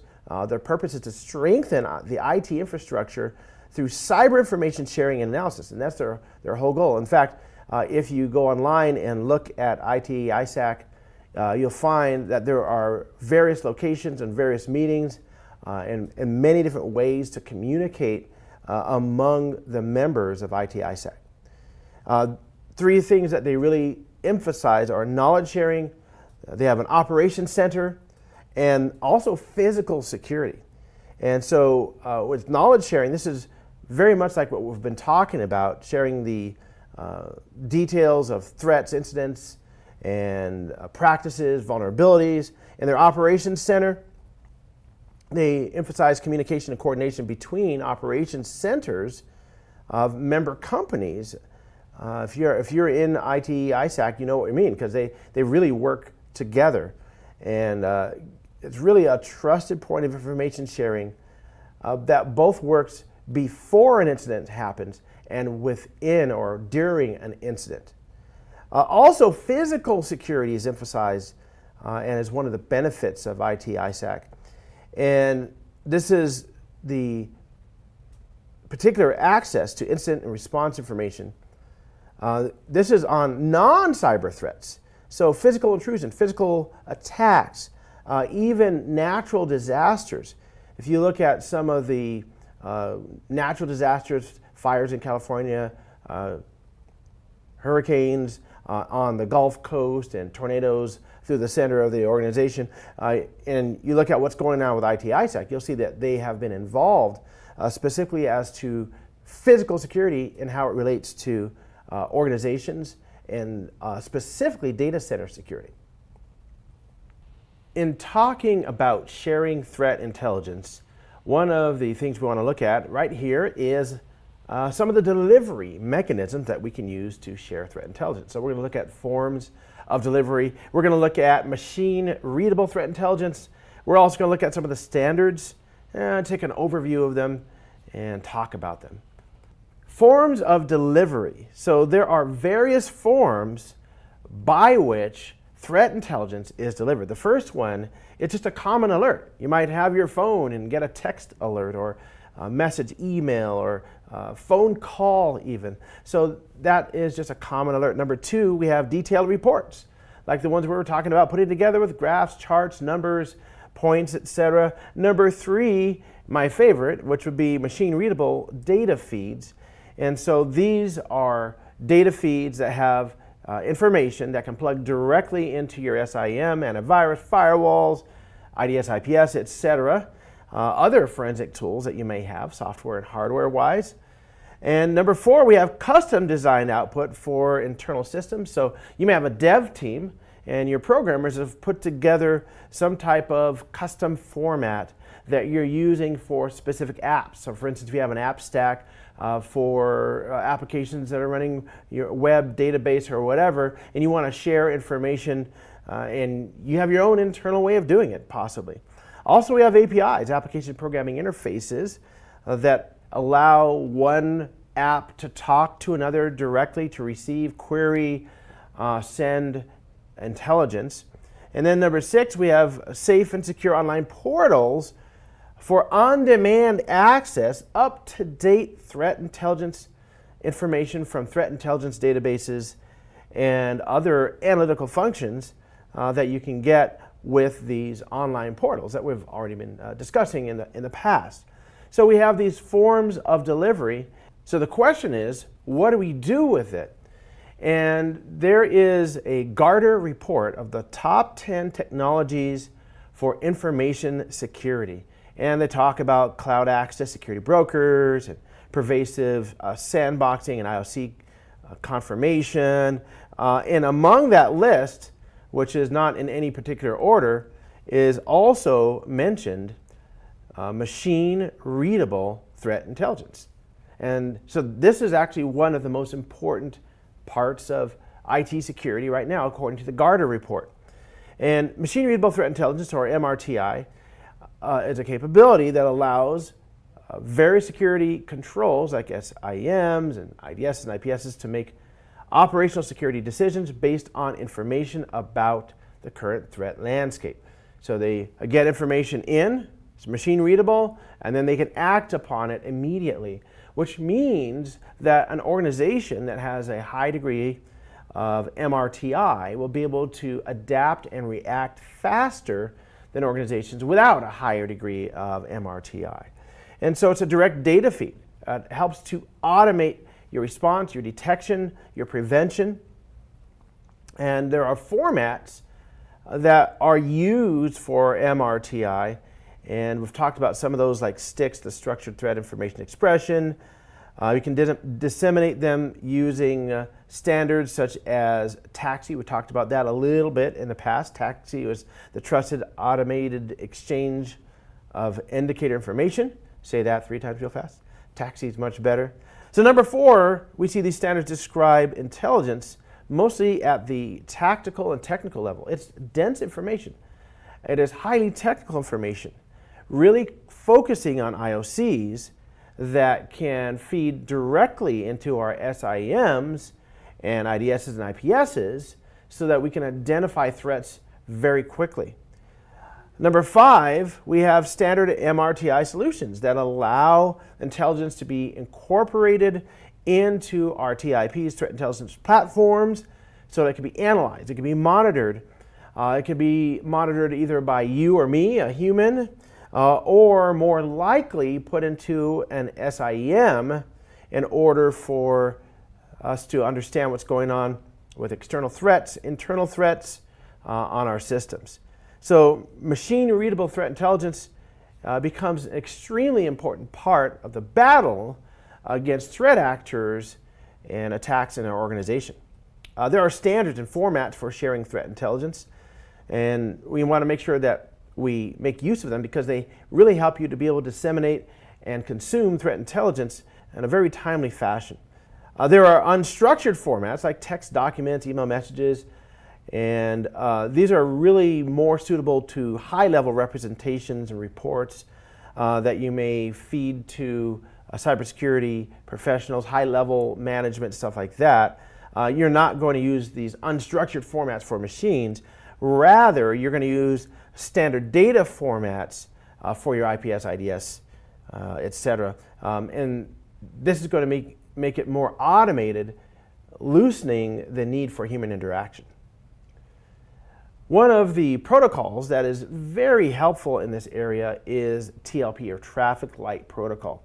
We've mentioned this before. Let's take a closer look at the Traffic Light Protocol. And it's there to help with greater sharing, to facilitate greater sharing of information with a set of designations, with 4 colors to represent 4 different designations as to what should or can be done with certain types of data.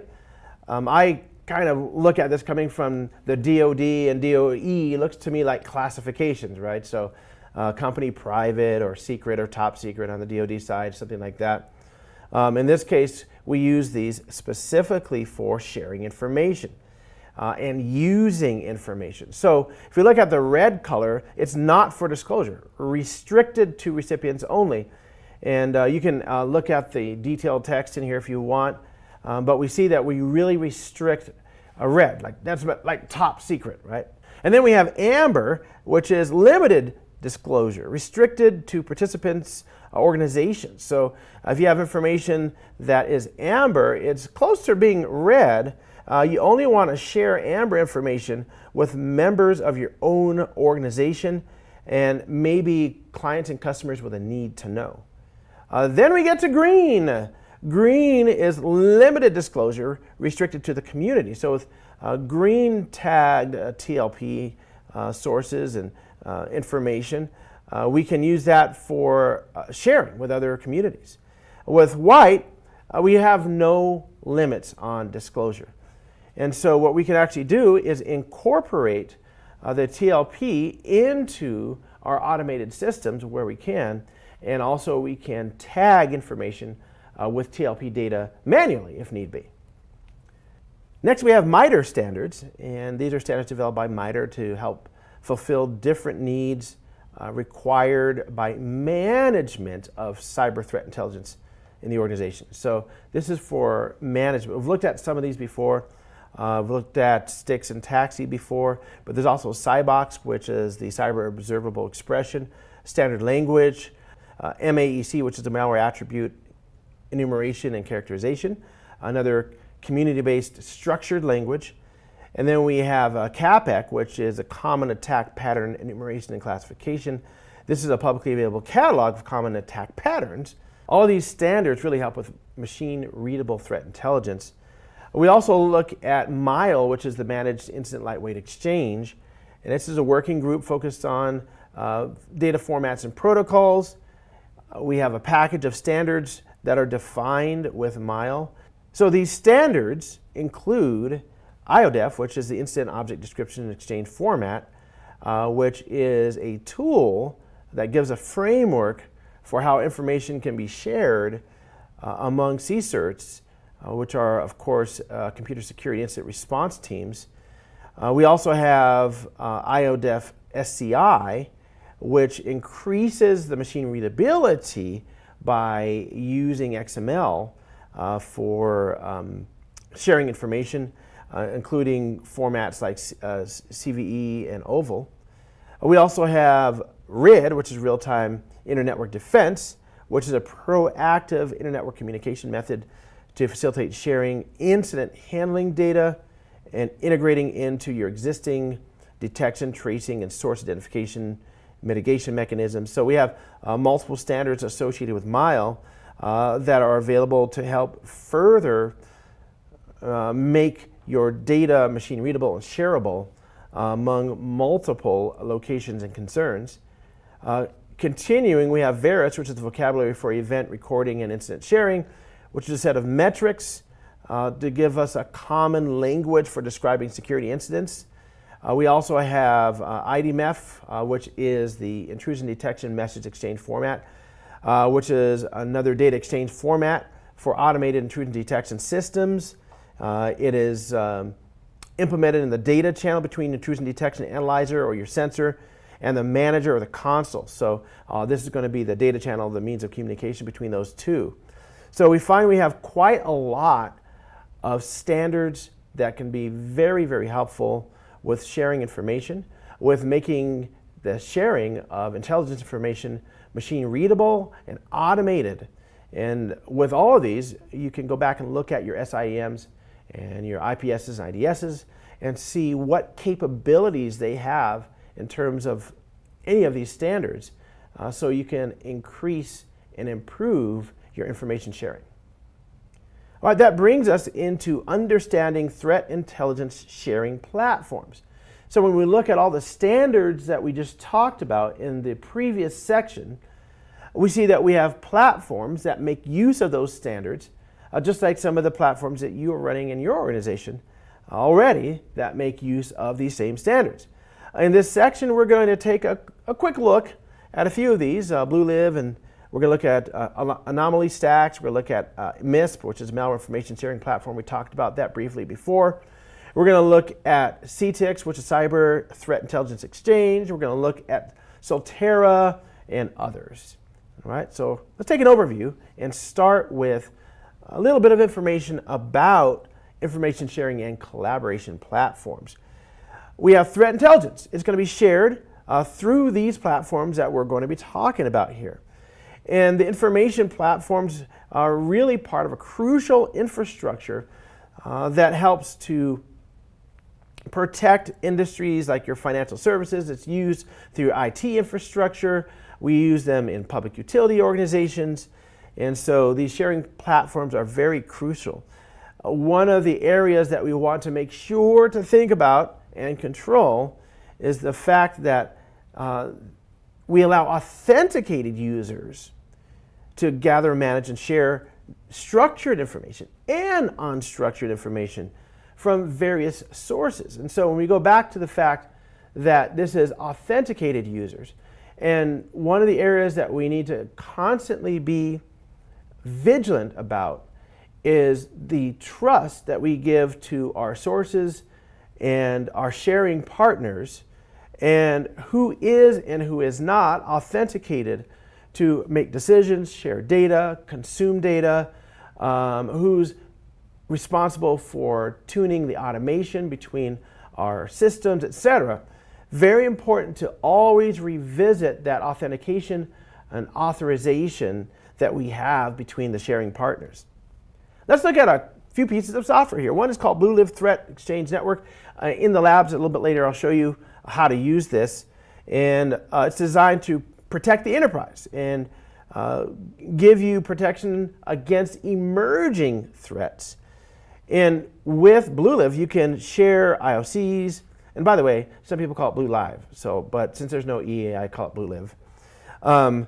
So it helps you to be able to ingest information, use it to share that information that you've ingested, and you share IOCs, you share IPs, URLs, you share things like file hashes to try to contribute to the community and protect against various threats. So BlueLive is pretty cool. We'll look at it in the lab.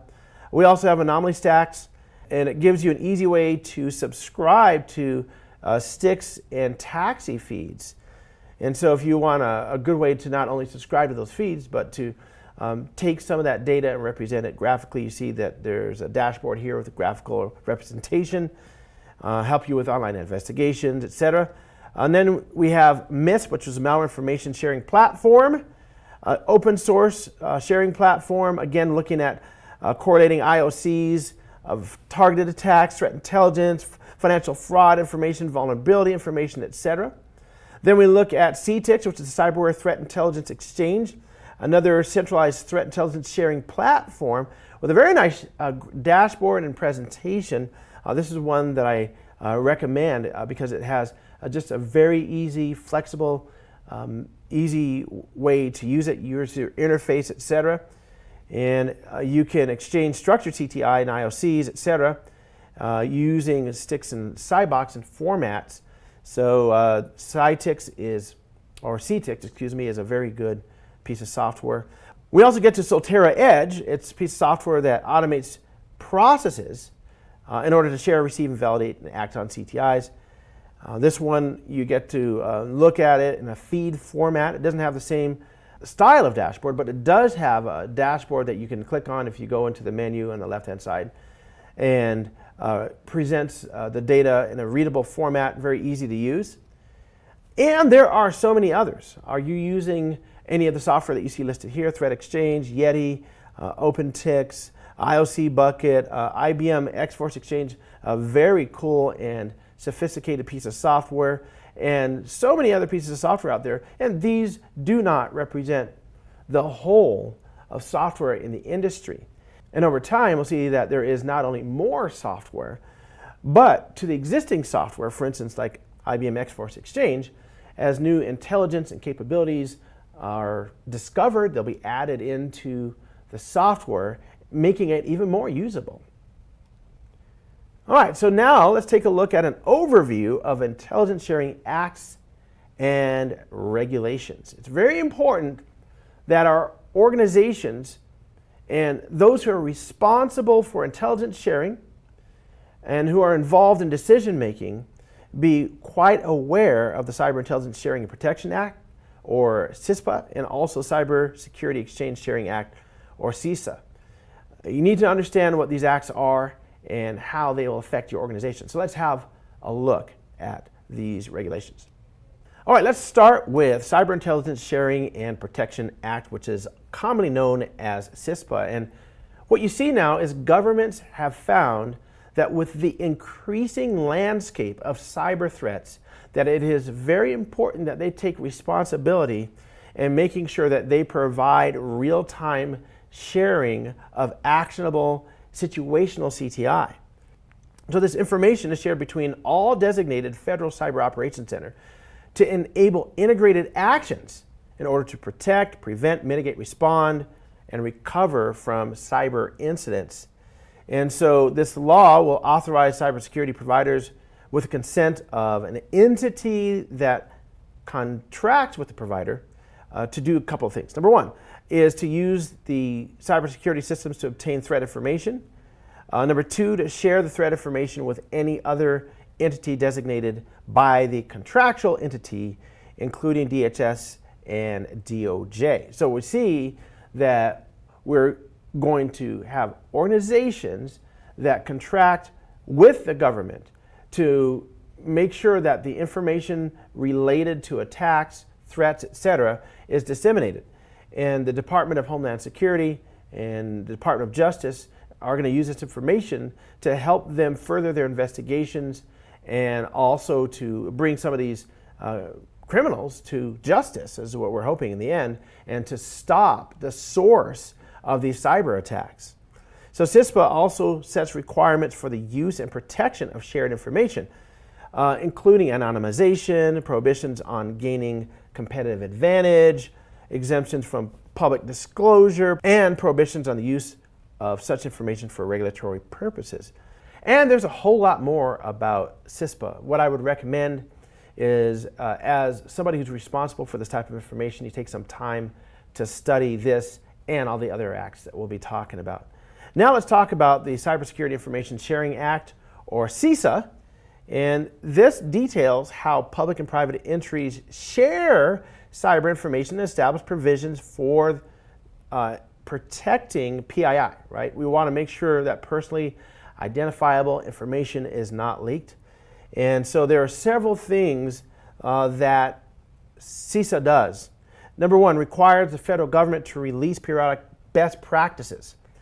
Entities will then be able to use the best practices in order to defend their cybersecurity infrastructure. And so a lot of organizations depend on these best practices to form the basis of their own organization's best practices.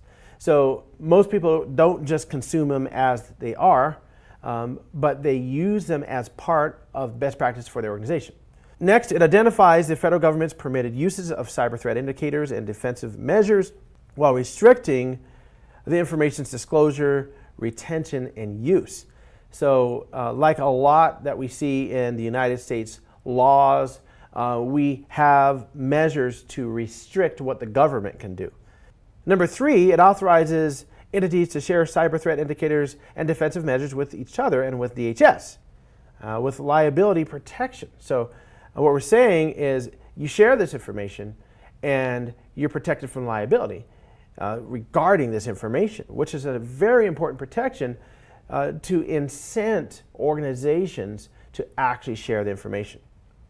The number 4 bullet point is it protects PII by requiring entities to remove identified PII from any information that's shared with the federal government.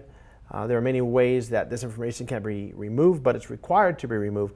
We don't want the federal government to then take information that was provided by information sharing and use that for IRS investigations or something like that. So we remove that information, and it's actually required to be removed.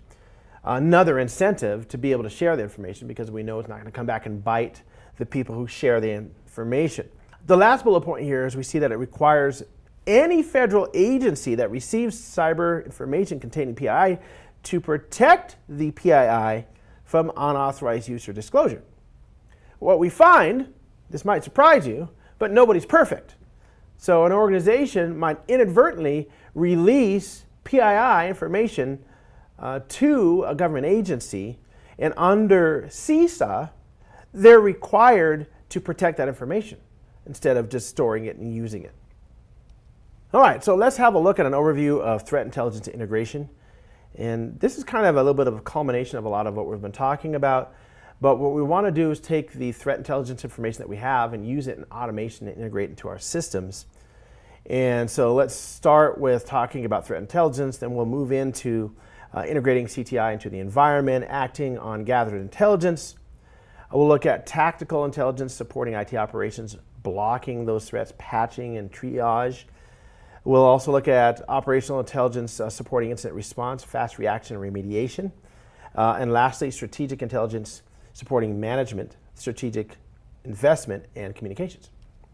Let's start with looking at integrating threat intelligence. And we want to make sure that we do those 3 directives that we talked about. Remember those 3 directives? Automate, automate, and automate, right? So we can automate our security devices, integrate threat intelligence information that we have received, and take that information, integrate it into the current IT infrastructure to make sure that our organization is more efficient, that we're better at predicting, preventing, detecting, and responding to cybersecurity threats, and do this more quickly and efficiently. We want to integrate that threat intelligence into our current security infrastructure and leverage the benefits of the organization. Here are some of the benefits that we get when we integrate that threat intelligence. Number 1, decrease the mean time to find vulnerabilities and recover from incidents. What did we say was the average amount of time that it takes to discover a threat in the organization or an intrusion into the organization? An average of 200 days. An average of 200 days. This should not be. We want to get this average to go down significantly, specifically in your organization and in my organization. So we want to decrease that time to find vulnerabilities so that we never have an intrusion. To recover from incidents, so that if we have an incident, we discover it as quickly as possible and then recover as quickly as possible. We want to reduce the overall risk of the organization's current security posture. And again, remember how risk is spelled with that $sign. And our security posture should make it so that we're not in danger of losing money in our organization because of vulnerabilities, attacks, etc. The number 3 benefit is it reduces overall time in responding to vulnerabilities and attacks. Again, a time reduction. Number 4, it thwarts threat actors from repeating attacks. Wouldn't that be horrible if the same threat actor was able to run the same attack on the same organization for a second time? Yes, that does happen. And so what we want to do is make sure that we make that impossible by integrating our threat intelligence. The next one we see is we automatically feed the threat information to dashboards and reports. And you'll see that some threat intelligence centers have live dashboards that show detections and mitigations, ongoing activity, etc., so that we have a real-time view of what's going on in the organization. We also want to reduce errors in configuring security systems. We don't want an error that will leave the system open. Integrating our cyber threat intelligence will help with that. And lastly, one of the benefits is that it simplifies the change process more intelligently and quickly. And that is some agility, the ability to take a change and integrate it back into your systems in such a quick manner that your turnaround time makes it very easy for you to respond. All right, so how do we integrate CTI into the environment? We see there are three main areas we want to look at. Query, customize, and filter is number one. Number two is format and delivery. And number three is confidence. So when we look at query, customize, and filter, we see that we want to put the data into a custom format that works with our operations. We want to get rid of any unnecessary data. With format and delivery, we want to look at the delivery mechanism for the feeds and want to make sure that the format that they are in works with our organization. It has to be formatted and shared and structured in a format like we talked about before, MRTI. And then confidence, this is the level of correctness of how likely a detection of a security incident by the threat indicator would represent a true positive. So we talked about confidence intervals before. So if you or part of your team is responsible for the statistical part of this operation, we want to make sure to have a very high degree of confidence in our data to reduce false positives and false negatives.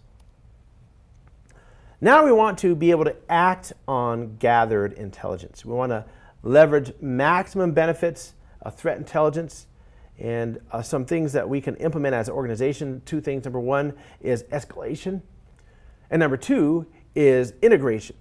So the first is escalation. Escalation is divided into three parts: horizontal, vertical, and vendor.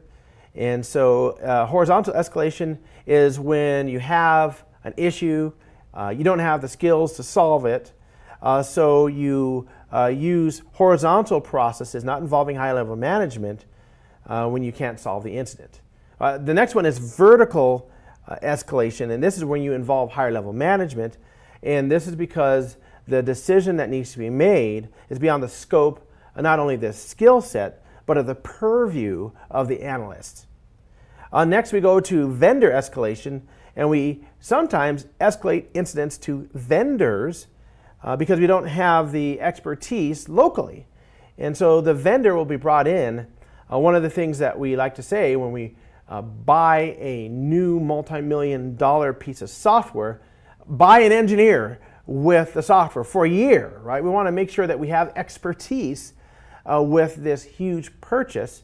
Many times organizations like to have the engineer on site for a very large piece of integrated software. And that way, any type of vendor escalation is almost in-house. In smaller purchases, we want to make sure that we have good support from our vendors so we can very quickly and easily get answers in a vendor escalation.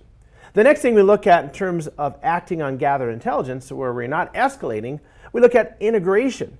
And so there are machine-readable data formats that we've talked about before, like STIX and TAXI, to allow us to integrate that threat intelligence into various controls. We have two different areas that we look at when we integrate this threat intelligence. Number one is monitoring, blocking, and alerting, and the other is just detection. So we can take the threat indicators and use them to take action in our firewalls and proxies, blocking, alerting, or IPS and IDS. We can use this integrated information to detect. Let's have one last look at tactical versus operational versus strategic. So in this case, we're going to be looking at tactical intelligence in support of IT operations, and specifically blocking, patching, and triage.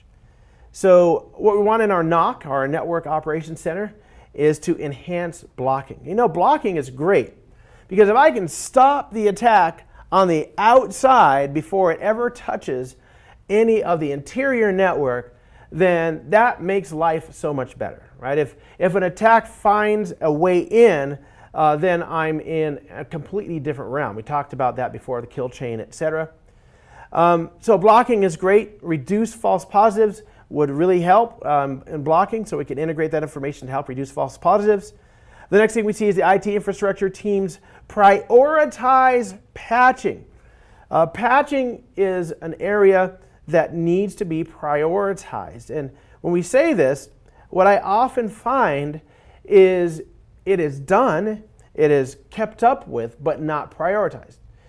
Meaning that often patches are rolled out that have a deleterious effect on some of the systems. I've even seen people roll out patches from operating system vendors that affect the entire business unit. So what we want to do is make sure we have a team that's dedicated to patching, because this needs to be done pretty quickly. So you have a patch that comes in, the patch is tested in all the different realms of your organization. Like for instance, your desktops of a certain operating system, they'll need to be tested on that. And usually it's going to be in a virtual simulation of those desktops, or some other type of sandbox where you test your patch against the desktops. Then you have your server architectures, whereas they might be domain controllers or identity servers, or they might be database servers, or whatever they are. They need to be tested against that. Do they work in your virtualized environment? Do they work in your private cloud? Do they work wherever? We need to make sure they're tested, and then it's rolled out in an extremely timely manner, because the time between the patch coming out and being applied is attack time. It's exploit time, and we want to make sure that we prioritize patching. The next thing we have is triage for alerts. So we can use tactical intelligence to support triage for alerts. What is triage? Triage is a medical term, and what happens is if a doctor in an emergency room has multiple patients that come in, triage is sorting the patients. We say, oh, okay, you have a scratch on your hand, so we'll get to you in a little while. Oh, you have a cold. Oh, well, you have a giant gash in your abdomen. We're going to work on you right now, right? So we take the worst cases, the most critical cases, and work on them first.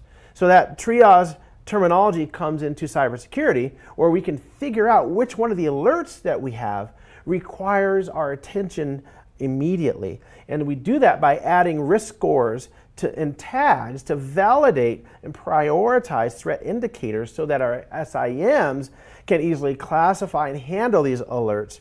And we can permit our SIM systems or our SOC analysts to get access to this knowledge and help contextualize threats and alerts, triage them, and make sure that the most important ones are taken care of first. Now, let's move from tactical intelligence to operational intelligence to support incident response.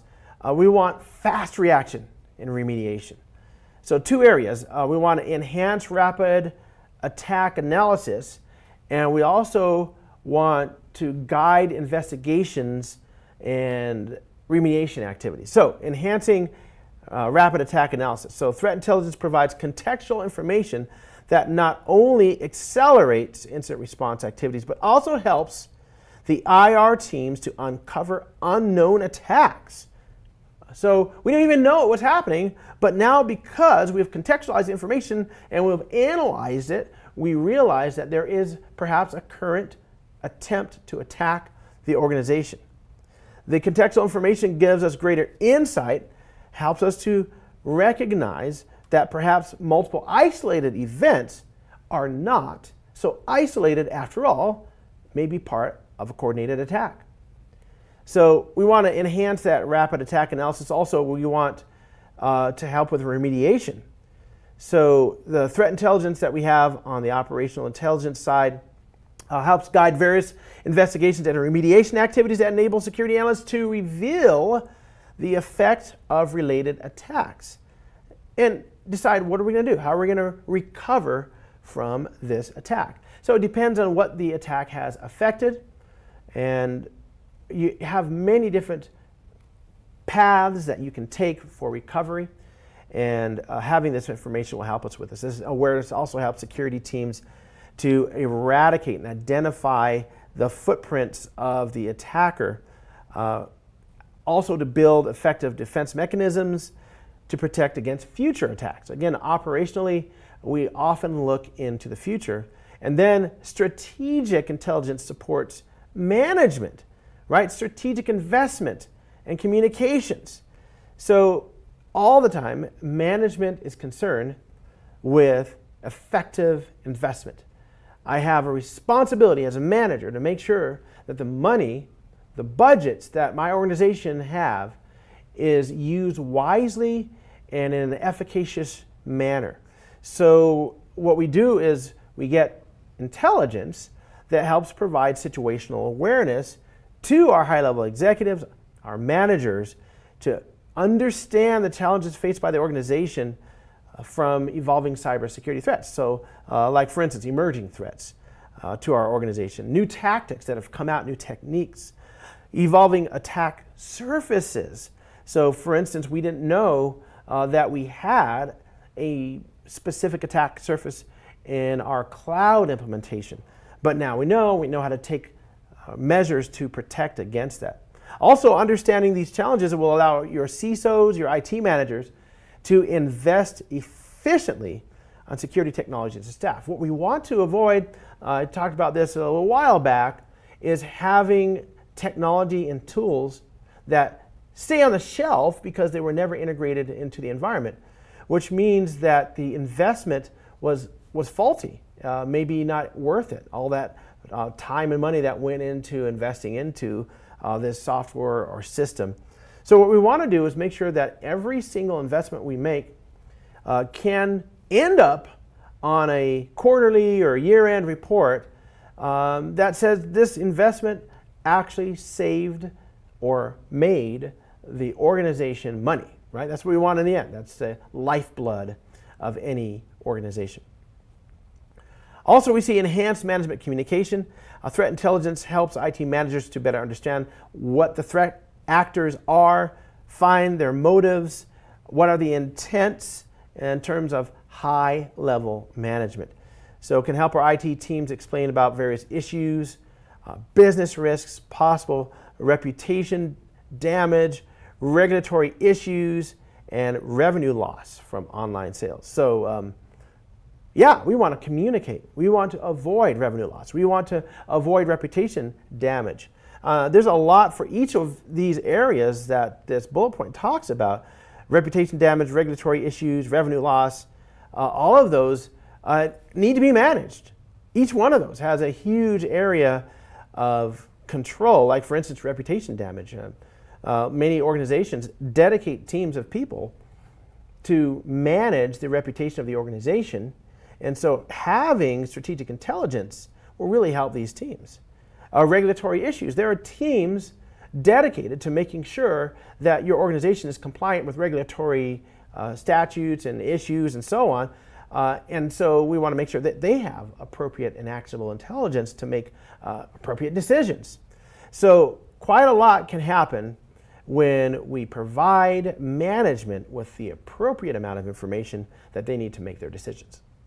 So in this module, we have talked about creating efficient threat intelligence reports, also some of the benefits and challenges of sharing information. We really got deep into sharing threat information and on some steps that can be taken by you as an organization to make sure that you're integrated with a community with which you can share information in a trusted manner that will allow you to quickly integrate that threat intelligence with your organization so you can adapt and respond and then use techniques, triage, etc., to respond to any threats that come through, to respond to real-life events, to share real-life information with other organizations. And we also talked about the importance of sharing the information using collaborative platforms, looked at some of the acts and some of the regulations. And so that brings us to the end of the CTIA.